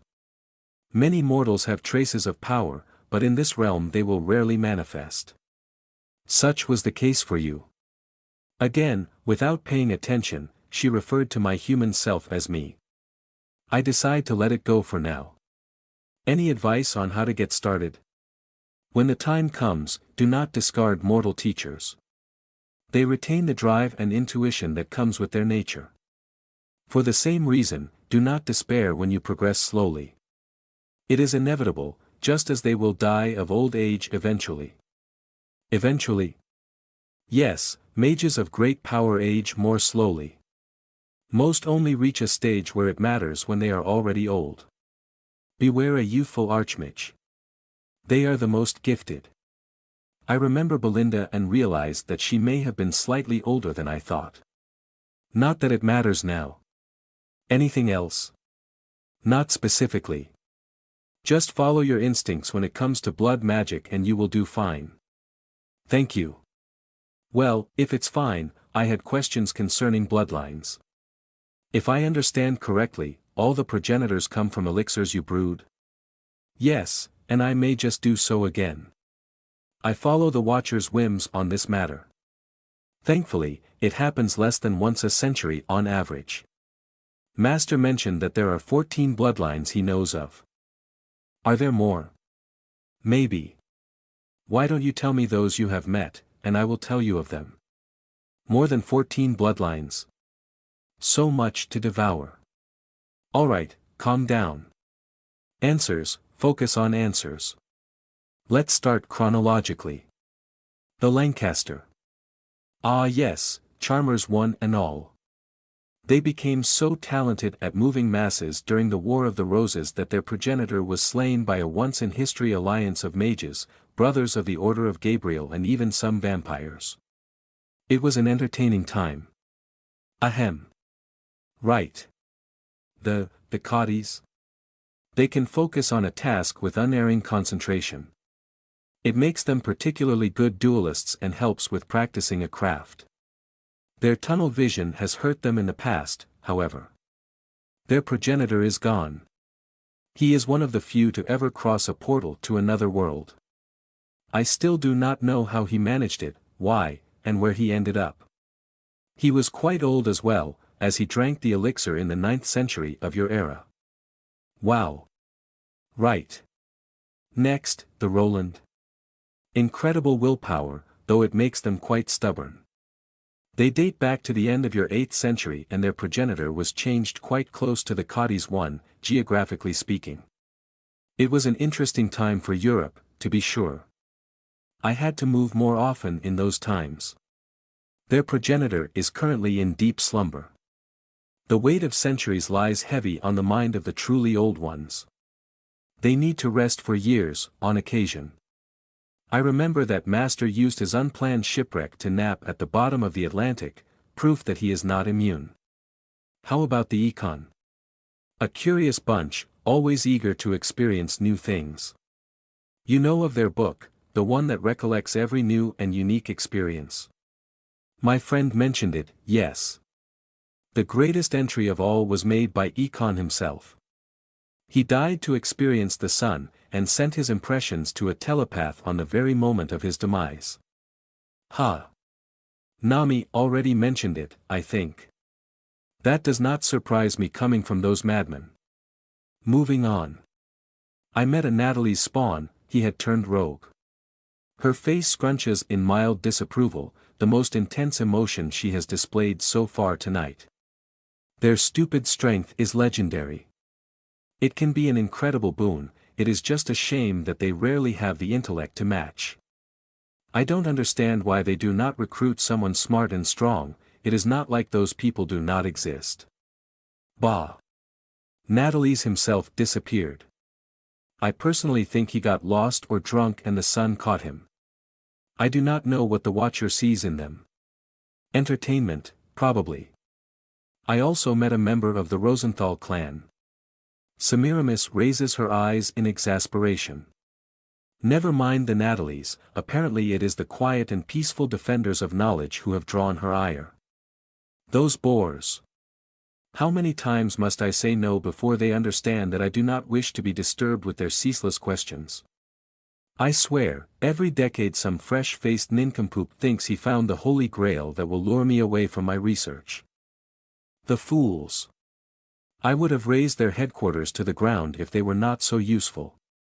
And that old bat of a progenitor is simply insufferable. I witnessed the explosion of temper with some trepidation. A sore spot, it seems. Either Isaac's progenitor is incredibly annoying, or Semiramis' control is slipping. Better distract her. There are no other clan I can think of right now. Really, she answers impatiently, you have never heard of Constantine? What? The speaker for the Accords, the nominal head of vampires in North America? The very same. Am I correct in assuming that you have never met? You are. That is a shame, for Constantine is fairly young as far as progenitors go, and I am unsure as to what his powers are. He has not sired any spawn yet. Well, good luck finding out. The queen frowns, perhaps trying to decide if I insulted her or not. I really need to keep her talking. Your Majesty, how about other bloodlines? She inclines her head by a fraction, probably to show that she was not duped by my feeble attempt at distracting her. She still obliges. There is the Amaretta clan. They are seers and are interested in the future, perhaps a bit too much. You can recognize them by the veil they always wear. One of the night squad members was an Amaretta then. Amaretta is active, but she spends all her time contemplating and gazing into the future. Not an action person, that one. The next are the Dvor. The second oldest clan after yours. They have land-based mentality and powers, and all their members are part of Eneru. Do you know the main vampire alliances? Eneru is about ruling fairly, the masks influence things from the shadows, and the Brotherhood is about personal pursuits, if I remember correctly. Aptly summarized. The Dvor progenitor is currently slumbering away in the heart of his fortress, somewhere in North Africa. Then there is the Ehrenwald clan. They are the only vampires animals do not fear. They wield some strange magic, primal and dangerous. Ogotai was an Ehrenwald. I need to check if I can approach animals again. In front of me, Semiramis chuckles with such a demeaning air that I feel like a child. Their progenitor turned into a tree. A tree. Can you believe it? Preposterous. In any case, the next are the Hastings, and they are an interesting lot. They are physically weaker than all other houses, but the benefits are worth it, in my opinion. They can eat and digest human food, and stand the rays of the sun. The current head of the masks is one of them, and Lady Hastings fell for a human. They eloped. They live in a small cottage in the back end of Derbyshire. What? How? Can't he tell? She would just appear as a sickly woman who doesn't go out much. I was told there is no shortage of those in England. I am sure she has ways of finding sustenance. Isn't she more vulnerable living that way? Few know of what I tell you, and fewer still would attempt to take advantage. Why risk the fury of someone who can sway the governments of the most powerful nations on earth when she voluntarily removed herself from the chessboard? It would be folly. I see. Do you think? You will never gain sun immunity like them, but perhaps it would allow you to wake earlier. I had felt hope for a moment here. So nice of her to squash it before it can grow. Yes, so nice. Oh, do not make that face, Ariane, it does not become one who has survived so much. There is a lot for me to process. You can hardly blame me for feeling out of sorts. Of course, now who is next on the blood-sucking list? Only two. Let us start with the Kalinin. They are mostly based around Russia, and most of your eastern siblings' allies come from their rank. It is said that they can wield holy equipment, so long as their cause is just. Are you sure? This feels impossible. Yes, they fight for this world even if they are not of it. It is closely linked to belief, I suppose. Their progenitor is dead, by the way. He was slain and devoured by your master. I do not understand why people still come after him knowing all of this. He would be more dissuasive if he were in the habit of leaving survivors, that is true. The last line is the Vanheim. They are a wild card, and I do not know myself who their progenitor was. Their powers are random and surprising. A bit of chaos in the game, if you will. They are rare and mostly solitary, which makes them mostly wanderers. And with this, I believe we have addressed your question entirely. It has been so long since I gave a lecture. I was afraid of losing my touch. Thank you for your answers, Your Majesty. You are welcome, young one. I must interrupt you, unfortunately. We are reaching a crucial part of the spell, and I will need to focus entirely on it. Do enjoy the show, for you will never see its like again. Without further ado, she stands up and I mimic her out of politeness, only to realize that I am standing outside of the circle. I note in passing that space really isn't behaving around here, but soon all other thoughts disappear in the background before the incredible show. She is killing them. The impact of their feet on the soil echoes with their heartbeats in a hypnotic music that makes me want to join them and drain them in equal measure. They scream in joy as the life is torn from their bodies, pooling visibly in the circle under their tormentor until the construct glows a vivid indigo. I have no idea how powerful a spell must be so that its fuel is visible with the naked eye, and then I find out. The mortals outside scream all at once and Semiramis drops the barrier separating her glyph from the world. Reality sobs. My mind blanks completely. Something incredible pulses once, as if the planet itself had a heart. I am physically compressed by the power unleashed and for one moment, I believe I'm going to die. When I can think again, I need to take a few steps back. A double helix of pure power emerges from the ground to the sky above in great waves. The noise is deafening, and the heat and aura emanating from the woven strands force me to grit my teeth. Dark blood drips from my nose, eyes, and ears, but I cannot look away from the incredible scene. The queen herself floats above the ground with her arms spread wide. She speaks and I scream. We all scream. Her voice burns my mind with images of stabilized pathways and aligned spheres, concepts I cannot comprehend. Only my inability to comply saves my spirit from total destruction. Her command lasts for but a few instants, or for an eternity, I cannot tell. After she is done, colors bleed into each other like spilled dye until the spell overhead explodes. Another pulse bends the word again, in the other direction. I cannot see. I press my hands to my ears but I cannot feel. Even my instincts are silent. Darkness. I am in darkness. All my senses are gone. Am I dead? I reach into my mental fortress and find the comforting surroundings of the master bedroom intact. Not dead then, probably. I return to reality to find that I can finally see. Technically, I only see shapes, but at least there is some progress. As my view improves, my ears pop and now I can hear a high-pitched whistle. After that I feel stone under me. It takes a few more seconds before I cough a gobbet of blood and pass a shaky hand before my face to clear out the dark blood covering it. I can see now. Semiramis is on her knees, in the middle of her circle now black and charred beyond recognition. She looks drained, weak, but there is a smile of triumph on her face as she looks in front of her. Bargain completed, kill. I held until the spell was done, as promised. If I were to strike her now. Before I can decide anything, I find myself riveted by yet another display of impossibility. The construct was cast, yes, but its result is only now showing itself, and what a result it is.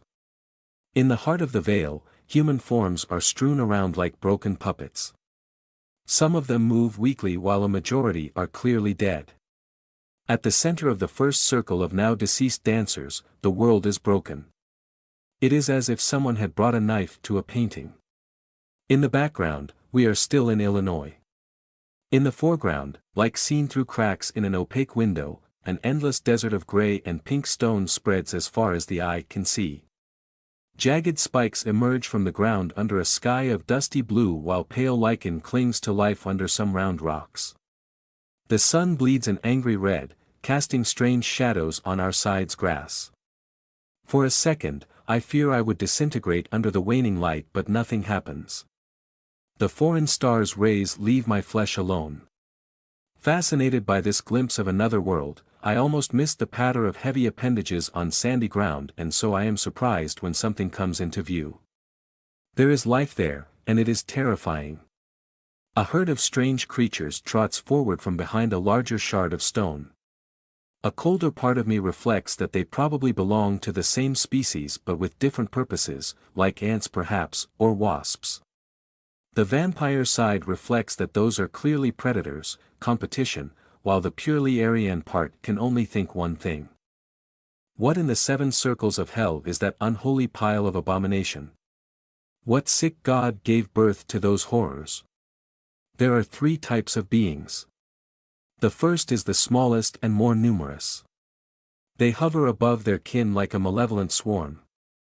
Dragonfly wings beat the air with a sinister hum, with 2 atrophied limbs tugged under a red lean body as large as a raccoon. 2 more limbs ending in sharp claws encircle a triangular head with a smattering of eyes. They dart back and forth looking for the watcher knows what. The second kind is clearly made of outriders. I spot about 24 of them the size of small ponies, with 6 limbs ending in talons.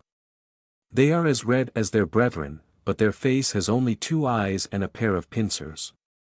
And above them all dominates a horror I never thought could exist. The beast is as large as a small barn. Its 6 massive limbs support a body with a larger back end, disturbingly insectoid in nature, while its face simply does not exist. Instead, the creature sports a set of tentacles equipped with bony protrusions facing inward. Whoever gets caught by this is not getting out, I believe. It turns towards me and samples the air with a long pink tongue. Its mouth is like a gate into the abyss. There is a sound like broken bones being set back, and one of the breaks in reality snaps close. Besides a quickly fading blur, it is as if there had never been anything. The bigger thing sniffs the air once more, then bellows. The sound is absolutely atrocious. The closest analogy I can find is a mix between shredding steel, a bobcat being skinned alive, and a woman giving birth. I shudder in disgust. And to think I had to go to a hellish landscape to find a serious contender to the squeals of flaming pigs as the worst sound ever made. The abominable creature moves closer to the breach, surrounded by its unholy brood. I fight my body to force myself to move. I manage to close 2 fists and lift my chest off the ground, but my legs are still unresponsive and I am growing thirsty. Come on, get up. It passes its maw through the breach and samples the air again. The swarm around it grows agitated. Please no. The breach is too small for it, right? Right? One more break snaps back to normal and the warning spurs the monster forward. The others follow it through the break as it gingerly tests the grass with a hesitant stumpy leg. When nothing occurs, it gurgles and its followers fall on the defenseless mages in an orgy of blood and violence. The few surviving men and women can do nothing but slowly crawl away as flyers and outriders slaughter and devour them alive. In the middle of the grisly melee, the larger creature grabs corpse after corpse and makes them disappear in the abyss of its gullet with a horrific gurgle. A regal voice distracts me, easily covering the sounds of the feast. That would be a Murghole Mana Hound pack. I learned of them in a long-lost tome that fell through the cracks of the world. They are artificial creatures designed to hunt and kill mages, used in that dying world you saw. She sounds conversational, as if we were 2 ladies attending an event. Those who allowed her to come this far are being devoured as they still draw breath, and she does not care in the slightest. They were just tools for her, and she sacrificed them without hesitation. Not even cattle would receive this treatment. I am a vampire. I have little sympathy for most mortals, but tonight she is the real monster. There is not a trace of empathy in the woman before me, and even if her heart still beats, it is cold. Of course, continues the queen, there is little left here to sate their hunger for magic. Once they are done with the meager fare, they will hunt the next mage with extreme prejudice. She stares down at me with a triumphant smirk. The spell is done, and we are now in a stable alignment with our closest neighboring spheres. You just witnessed a revolution in magic, little one. I hope you appreciated the show. As promised, you are free to go. I would hurry if I were you. I do not even contemplate going after her now that she has nothing else to focus on. Even in her exhausted state she could surely turn me inside out with a flick of her finger. Wait, what does she mean I should hurry? I am no mage. Unless. The safe house is only an hour away from here, at a slow pace, surely they would not. The biggest creature samples the air and its revolting snout turns west. Ah, please no. With one last grunt the thing goes forth, followed by its menagerie. The swarm of flyers spreads out. Merit. All my followers know, I won't let them die. I stand up, turn to Semiramis' amused figure and bow politely one last time. I shall take my leave, your majesty. See that you do. For what it is worth, I had a pleasant time in your company. Until we meet again, little princess. I turn around and run, past the studies and the private apartments, past the bedrooms and laboratory. During this, I hear the chime-like chuckle of the immortal queen, glacial and merciless. There are no unexpected space shenanigans and I find myself outside in record time. I whistle for Métis and she rides past as I grab for her. Hold on, she was waiting outside all this time, poor thing. I hope she did not suffer from deprivation too much. A flash of pink attracts my gaze and I realize that the galloping equine is casually munching on somebody's hairy forearm. Ah well, she can take care of herself. Now that I am outside of the cave, I realize that Merit set up a beacon and is probably looking for me. Such brazen display of magic is unusual, especially because she must have sensed the spell. It is not like her to be so careless. I hope I am not too late. I angle Métis parallel to the path of the horrid creature and its nightmarish brood, leaving it to my right, and we soon gain on them. The Murghole creatures do not appear to be that fast, perhaps they make up for it in stamina and I spoke too fast. An outrider jumps from an overhang to block the narrow valley we find ourselves in. The flyers to spot and harry. The outriders to catch and corner. The behemoth to crush resistance. They are truly well designed, and this is before I know of whatever tool they have against magic. I spur Métis forward. Not with actual spurs, mind you, I am not suicidal. The proud warhorse sprints forward with a defiant neigh and I grab my spear from my saddle. When we are but half a second away from the ready beast, another one jumps at us from above. I stab up and push into its body, then angle the shaft to the left, using its own momentum to smash it against a rock. It yelps in pain and rage. I remove the spear with a gush of red ichor, aiming forward, for nothing. Métis snorts and as the other hunter jumps at her, she lifts herself on her hind legs and smashes down. I hear broken bones and screeches of pain, then silence as we leave its mangled form behind. She barely slowed at all. Well done, I say, and pat her neck. Unfortunately, our triumph is short-lived. More howls sound from behind us and the first flyers catch up easily. They hover around us, diving in on occasion to try to harry her flank. I pierce the first creature in the head and find it surprisingly hard. Hits to the body fare better. As their number increases, I switch to just damaging the wings to disable them instead of killing them outright. After half a dozen fall, the rest move to a safer distance, but they do not leave. I now regret bringing nothing but the spear, and I have no way to warn Merit and the others. Time will be short. Métis and I soon overtake the small horde which we still hear behind our back. We tread through narrow valleys and escarpments at breakneck speed, leaving clouds of dust and broken needles in our path. I would be completely lost were it not for the beacon. I do not understand how Métis always finds the easiest path forward either, but I count myself lucky. Our window will be short. The safe house is located on top a forested hill, hidden from view by a dense patch of pines. It is a simple one-story edifice of logs half buried into the ground. Stores of powder and weapon racks would allow defenders to repel a vigorous assault, and a small cellar acts as a last-ditch protection against this place's most obvious weakness, fire. The problem here is that camouflage remains the most serious defense of this place, and this protection was thrown to the winds the moment Merit announced her presence to anyone with a hint of magic. I slow down Métis to a trot as we make our way to the ring of tall pines and whistle when I come in view of the inner clearing. I cut my signal short out of surprise. In a single day, the unassuming bunker was turned into a defensible position by the apparent determination of Merit's group. A full barricade of sharp spikes surrounds the structure, and from here I can see the tip of hats and bayonets. Torches on sconces light the entire perimeter, giving even mortals a clear visibility. "It's her," yells a familiar voice. I approach and realize that quite a group has assembled here. My usual odd squad foot soldiers number around 10 now, and they have joined with Merit, John, and Nami. This is all well and good, but we cannot stay here. Gather up, we're leaving.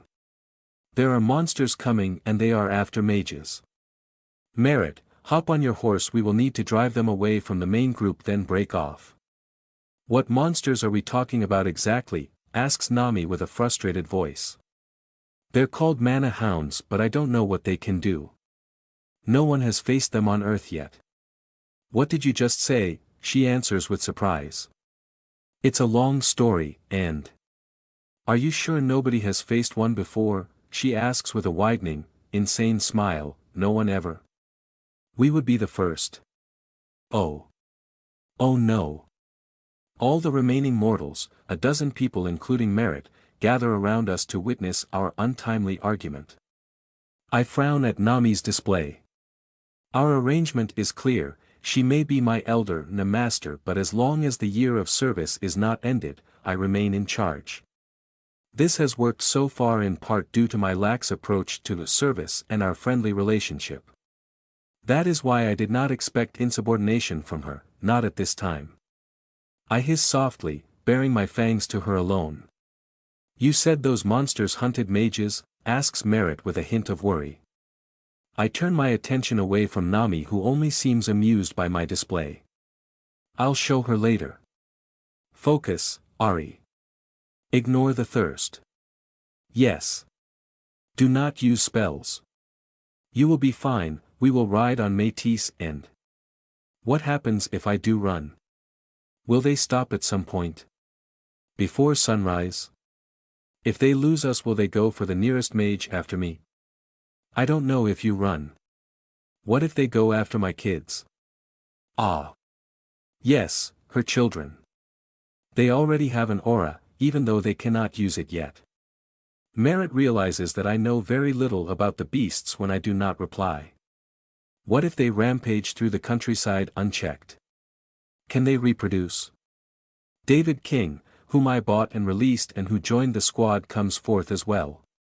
Miss Lethe, we know you and Naminata try to purge the world from evil despite your curse.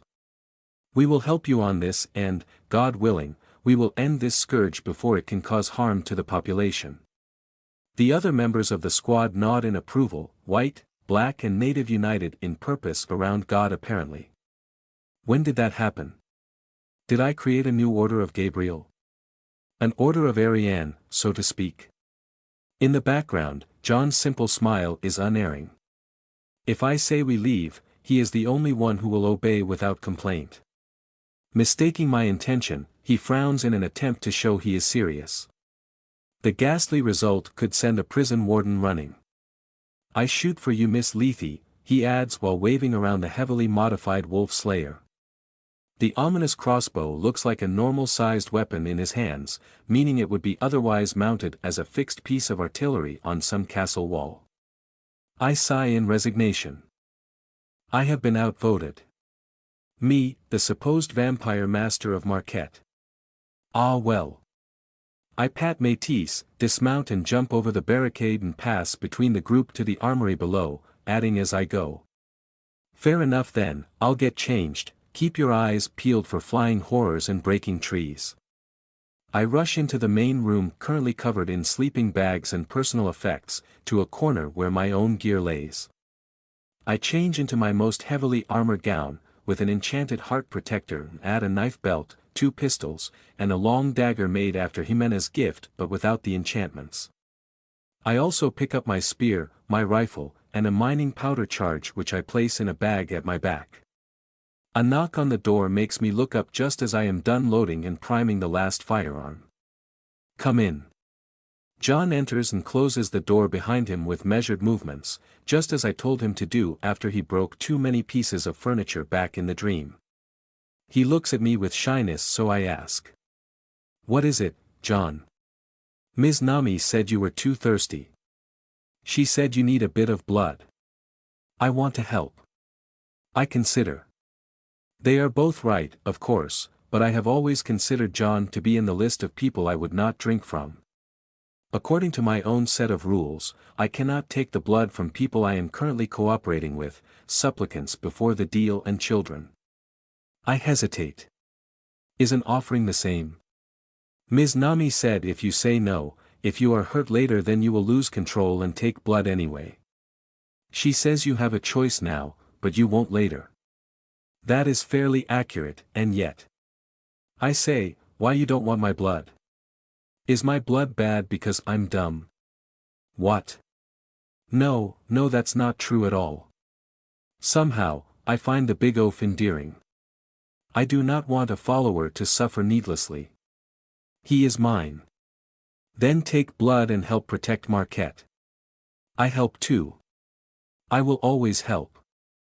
I sigh and smile softly, disarmed by his helpless look.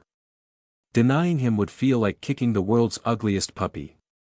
All right, John, you win.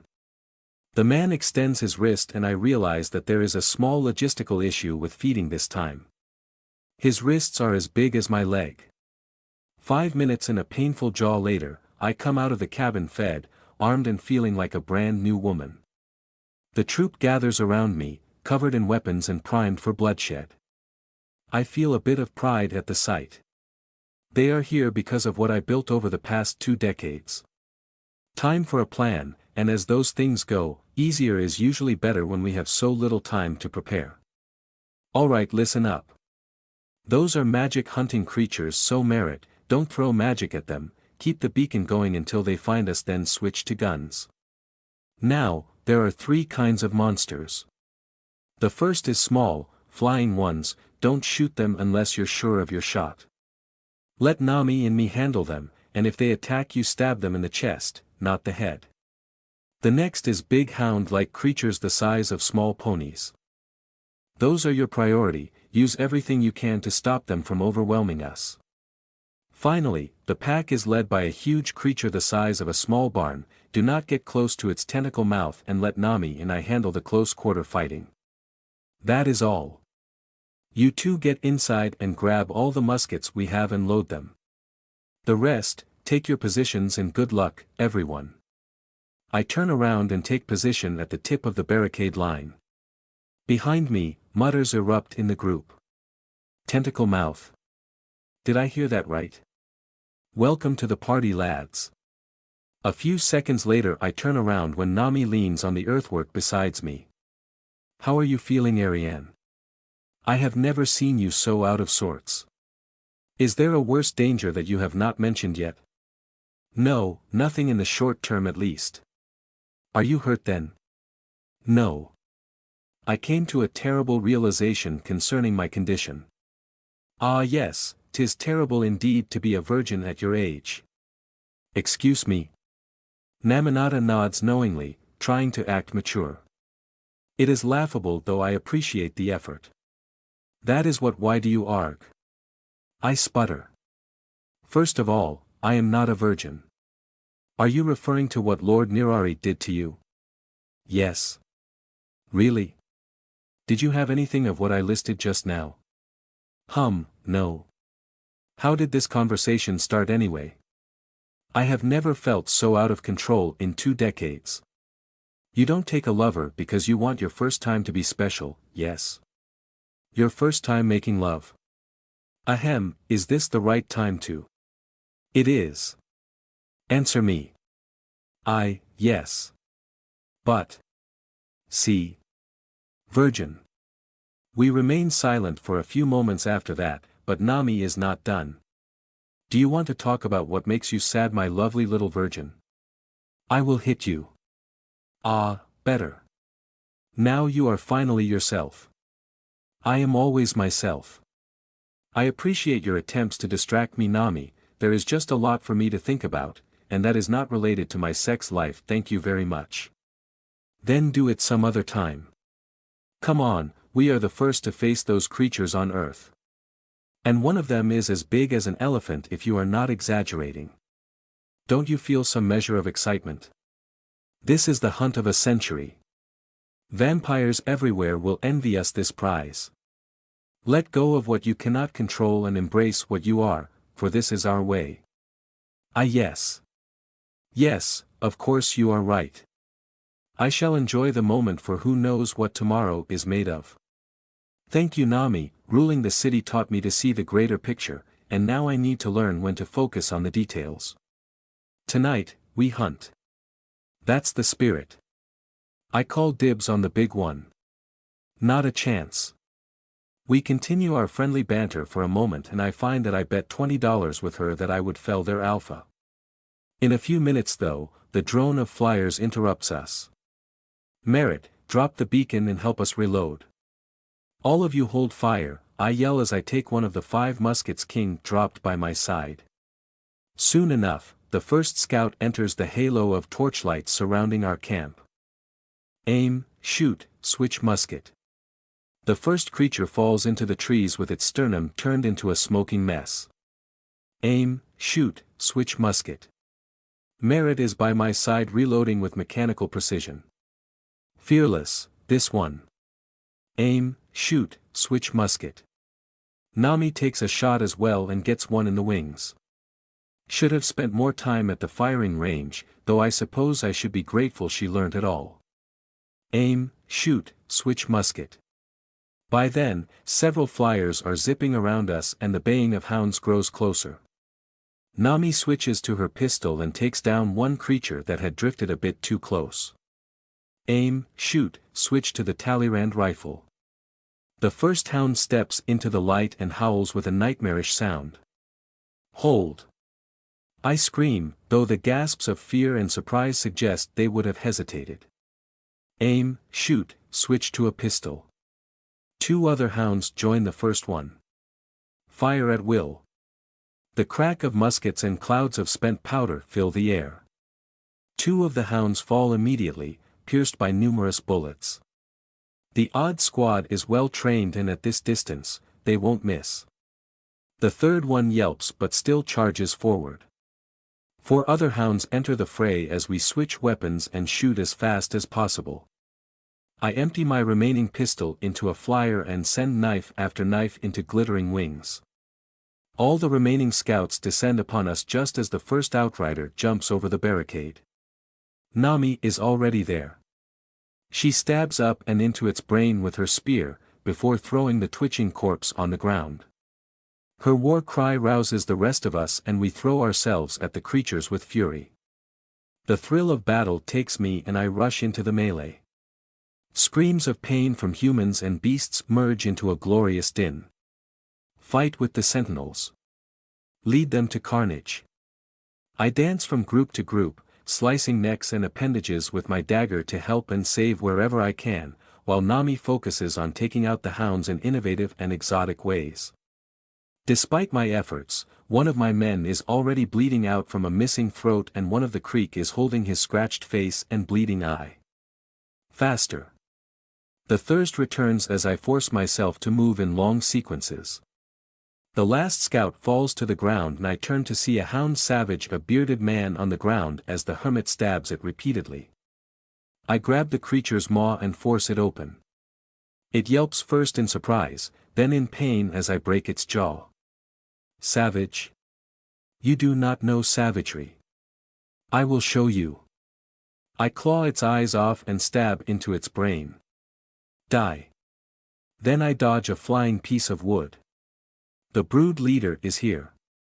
It crashed against the barricade, sending debris and a few men sprawling, including poor Merritt. Do those things know no fear? A slick barbed tongue shoots out and encircles King, who screams in pain. I move and slice. The creature roars in pain and flays around with its many tentacles. I step aside. Then it pushes itself away from the barricade. Great bloody gashes spurt blood from its chest as it turns around and flees. Oh no, you don't. Métis. I roar in delight.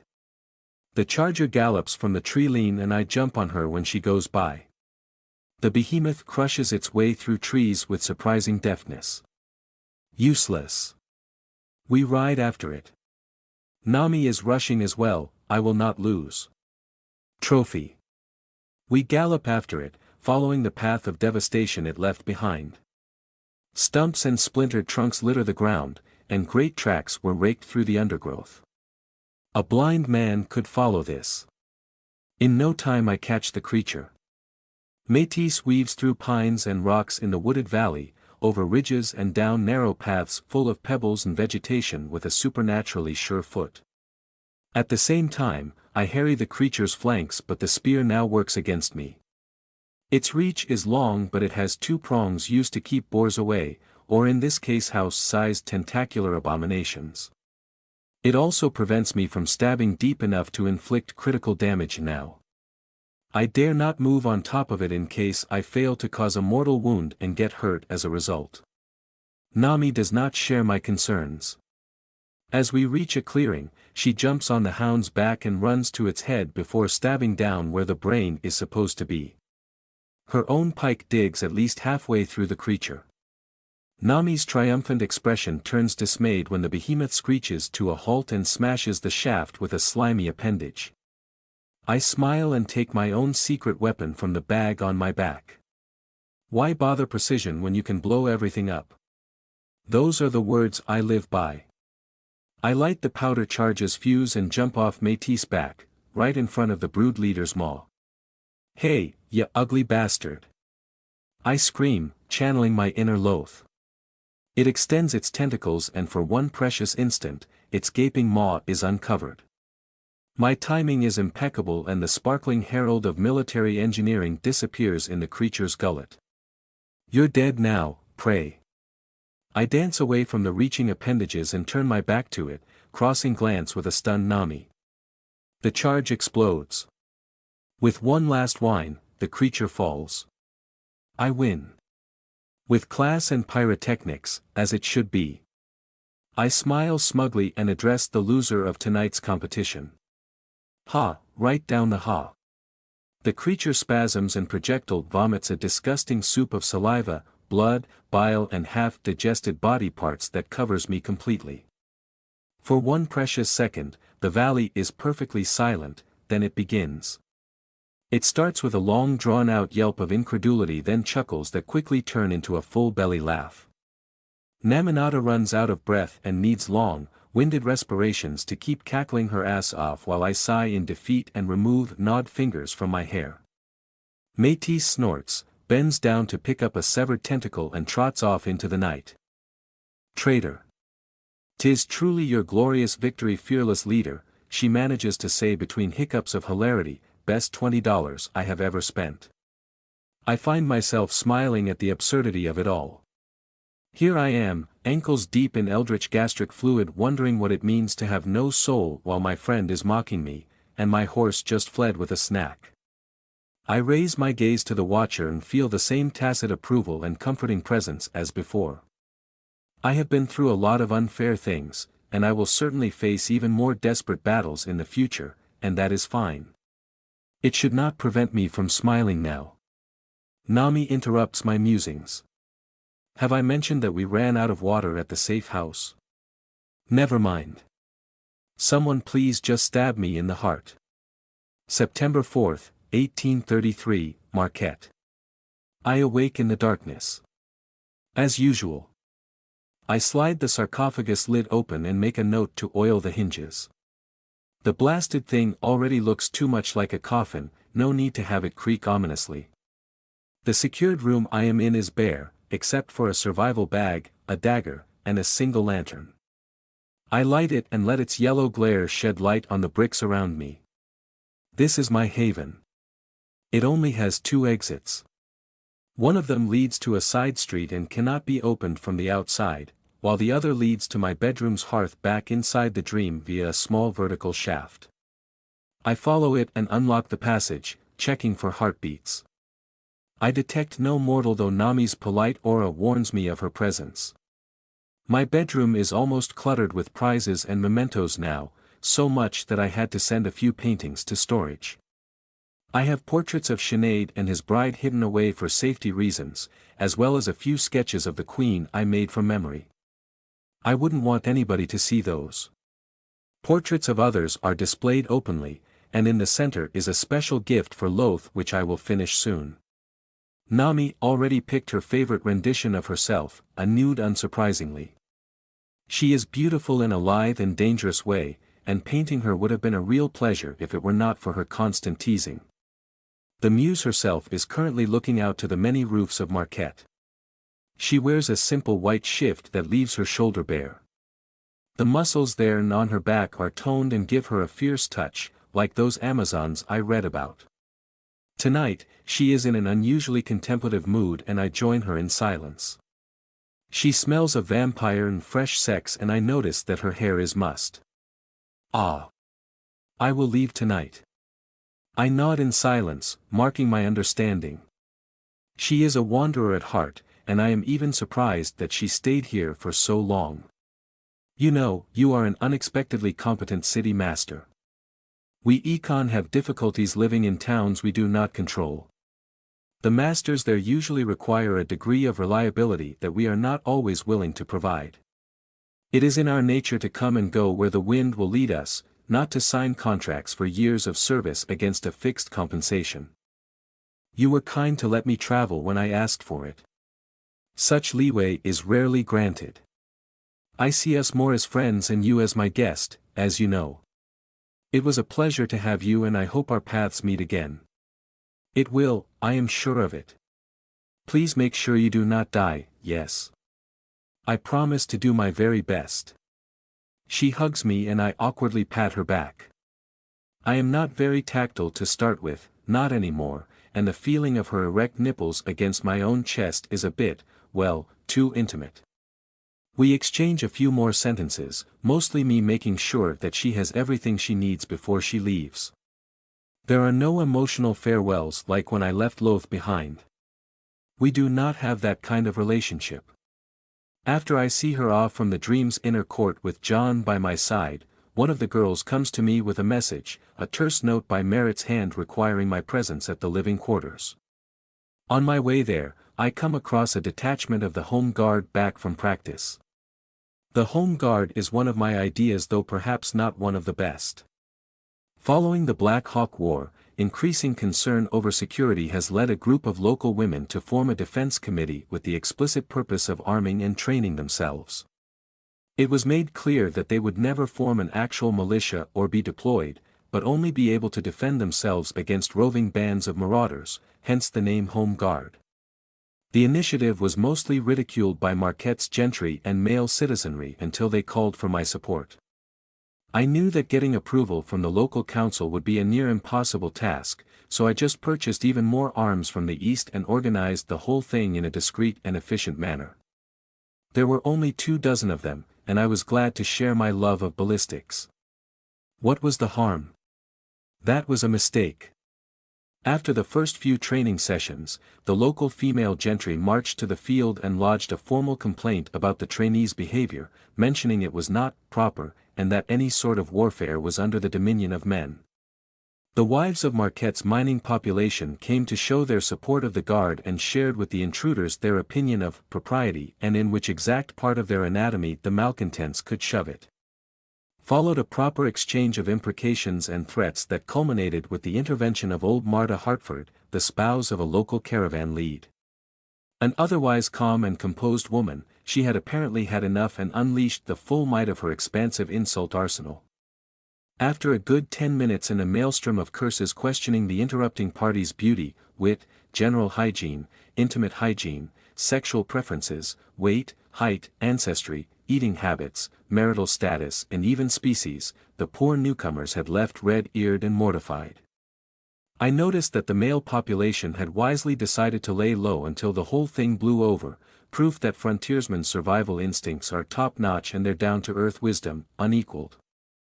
By that time, it was too late to withdraw my support as the issue had crystallized passions.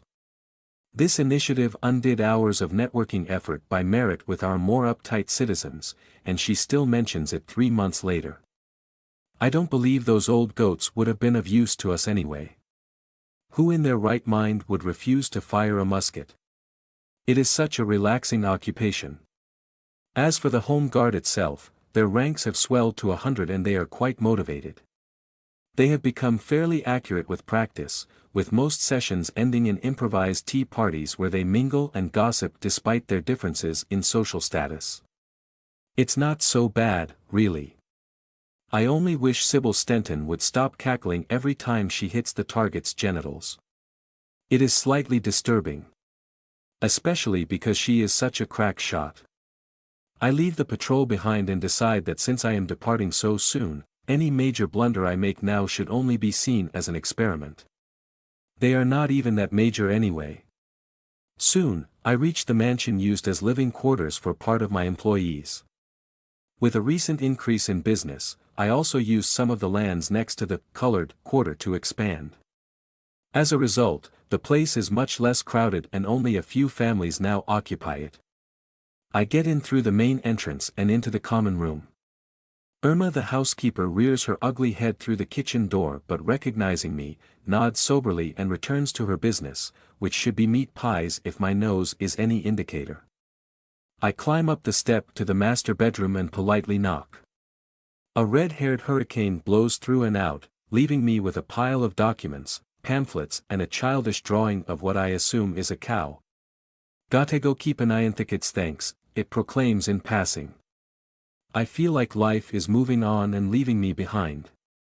Is this what older vampires experience? I shake my head and walk in to see Ollie scrubbing spilt green paint from the floor with his shirt while Lynn is crying hysterically in a corner, holding a drawing covered in, incidentally, green paint. The culprit, an emptied pot of respectable size, has rolled under their bed leaving its blood all over the wooden floor. I did not sign up for this. I signed up for mastery over mortal hordes, overseeing my numerous minions from atop a throne with the skulls of my enemies on the side and a handsome, virile man with a claymore beheading those who disrespect me and don't cover their nose when they sneeze. The man would be half naked too. Playing nanny was not part of the deal, at any point. Maybe I should just impress them. I hiss softly.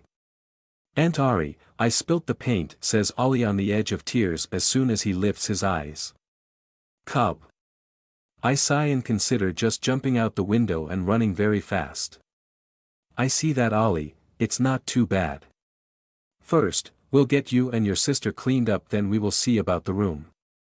"Yes. John, tell Irma we have an emergency, please. Now, where is the bathroom? Go wash while I comfort your sister." 5 minutes later, I ambush my supposed ally as she sneaks back in from the garden entrance. Alexandria Winston Pike Merritt. The mage winces visibly under the ominous declamation of her full name. I step from the shadows and cross my arms. Her answer is rushed and just a bit panicky. "So sorry, Ariane, I really had no choice. The warehouse was about to close, and I had to get that shipment of beer. And the fact that your bedroom was looking like a war zone, screaming victims included, was just a coincidence." "Sorry. HRM, did Irma say anything? She expects you in the kitchen." "Ah. When? Now." Another wince. Irma can indeed give an earful, and under her roof, she is the queen. Merritt resolves herself to her fate, but not before delivering a parting shot. "Oh, nothing new except for one thing. Mr. Pruitt is retiring from the tannery business and he wanted you to meet his son. I told him you would be over there tonight." "Ah, the treacherous knave.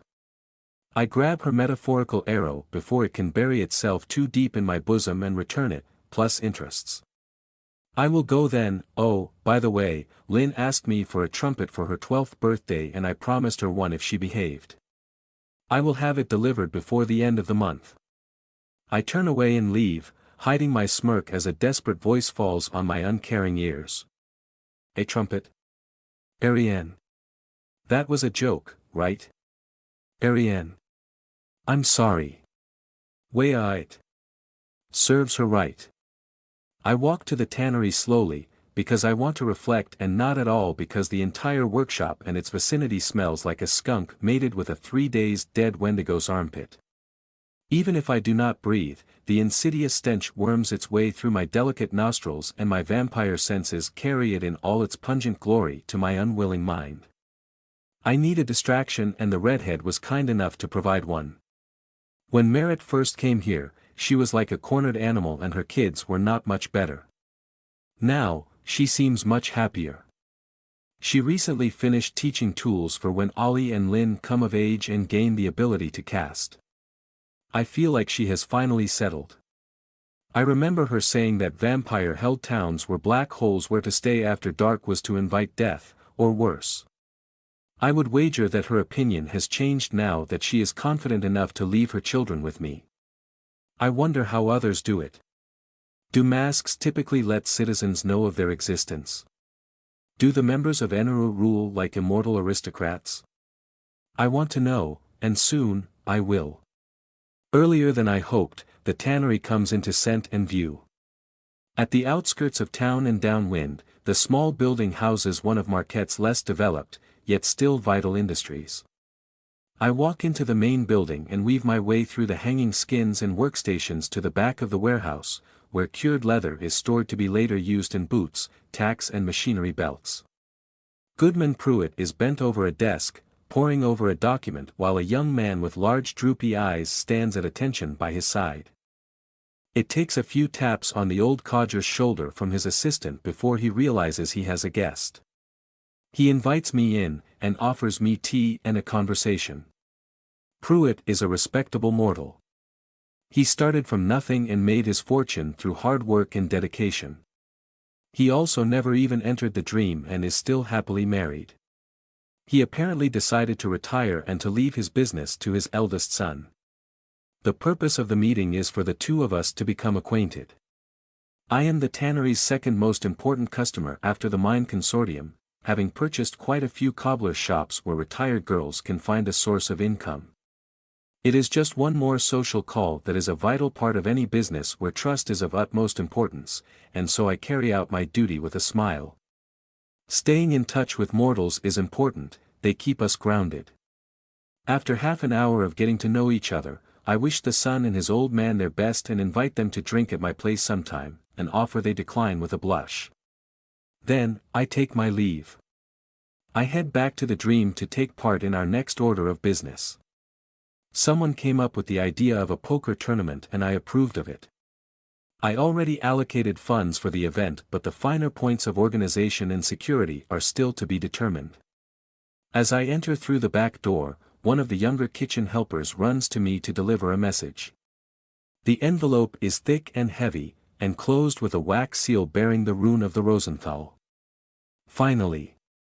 I knew this would come within the next few days, but I did not dare hope. With what happened last time I tried to re-enter vampire society, I was half expecting a last-minute hitch to my plan. Not this time apparently. I have done it. This is all so anticlimactic. I go back to my office and close the door behind me, leaving John outside. This is an important moment. Inside the letter, I find a note and a heavy parchment filled in Akkad, with 3 magical signatures at the bottom. I unfold it and read with trepidation. Ariane of the Nerari. By the present letter, we, the Rosenthal representative for North America, recognize that you have ruled over Marquette, Illinois, for a period of 20 years. As such, you are recognized as city master under the accords with all the responsibilities and privileges thereof. We wish you all the best in your future endeavors. Yours. I close the parchment and take a deep breath. That's it, I did it. Under the Accords, no city master can be considered a rogue and summarily executed. They have to be judged. Constantine may have sold me out for some reason, but now he will have to acknowledge that I am not insane or break his own laws, which would spell his end as a ruler. I need but to signal the knights, in this case, Jimena, because I am not stupid, and head directly to Boston for trial. I find a protective tube I use to store my paintings and secure the certificate. It is not that vital anyway. The document can be produced again, even if it were lost. The only thing I need to make sure now is to survive. I take the small note and read it. This one is in English. Milady. My name is Sorrel and I am a mage in the employ of your allies. One of your acquaintances requested to speak to you by sending. Will you allow me on your territory? I will be awaiting your answer by Marquette's north entrance. Respectfully. Sorrel. Interesting. I open the door and have Margie send a runner. 20 minutes later, a knock on the door announces the arrival of the messenger. Sorrel is a stately man in an expensive travel duster. He has a dark beard and deep-set eyes that take everything in the room as he enters. After Margie closes the door behind him, he bows smartly and loses no time. Milady, Selim of the Rosenthal requests an interview by sending. If it pleases you, I will call him now so that you may converse. Greeting Mr. Sorrel. Yes, that is agreeable. Do you need anything? No, milady, he replies and grabs a leather bag by his side to retrieve a crystal orb with an intriguing aura. The mage focuses and chants in a low voice. I feel a thread going from him to the artifact and then from the artifact to somewhere. After a moment, smoke swirls in the recess of the sphere before parting to show me a nose. I raise a questioning brow. The nose retreats and I see that it is attached to a young man with caramel skin. He is clean-shaven with soft traits and large brown eyes. His face is crowned by curly brown hair in a small halo, that makes him look more like an artist than an accountant despite his sober attire. Is this thing working? Hello? Yes, it is working. Am I addressing Selim of the Rosenthal? Ah. Indeed, and you must be Ariane of the Nirari. It is an honor, madam, I have heard so much about you. He is younger than me.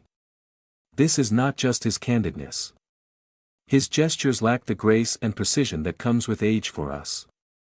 They feel a bit jerky to my experienced eyes. I realize that this is my first time meeting a younger vampire, though hopefully not the last. I feel strange. I always was the clueless newcomer and now, a youngling has heard of my prowess. I feel flattered. I think I like it. Only good things, I hope. Ah, yes, of course.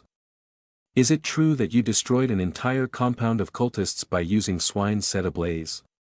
Such tactics were recorded by Pliny the Elder as used against Carthage's elephants, of course, but I never heard of any modern use. Quite an achievement. Yes, quite. Next time I see Isaac, I'm releasing a boar family and a barrel full of firecrackers in his bedroom. But enough of this. I dispatched Monsieur Sorrel because of troubling rumors which I have since then confirmed. A man by the name of Sullivan has been making waves in Chicago and a fairly accurate description of your person has been shared by several intelligence organizations. As we speak, that Sullivan fellow has gathered a small army with the backing of a group we have not identified yet, and they are on their way south to, and I quote, purge Marquette of its devilish influence. I should have killed him when I had a chance. I have been too cautious and must now pay the price for my lack of foresight. Oh well, live and learn. We are pleased to offer you an escort to Boston that will safely deliver you in front of Constantine, before this army arrives. Out of the question. Selim smiles lightly and his entire demeanor becomes lighter. What a change from the usual vampire's guarded expression. Isaac said you would answer that. He says that he took the liberty of contacting Jimena to arrest you just in case Anatole twists the rules even more than he already has. She is on her way. She will be in touch as soon as your town is deemed safe. I appreciate it. He bows respectfully. You are most welcome, Ariane of the Nirari. I must ask though, is it wise to face that danger by yourself? This army is made out of roving bands of mercenaries and pardoned outlaws, but surely, even this is too much. Don't worry, I was expecting something of the sort. You were. I was, and if they had not come, why, I add with fangs displayed, I believe I would have been disappointed.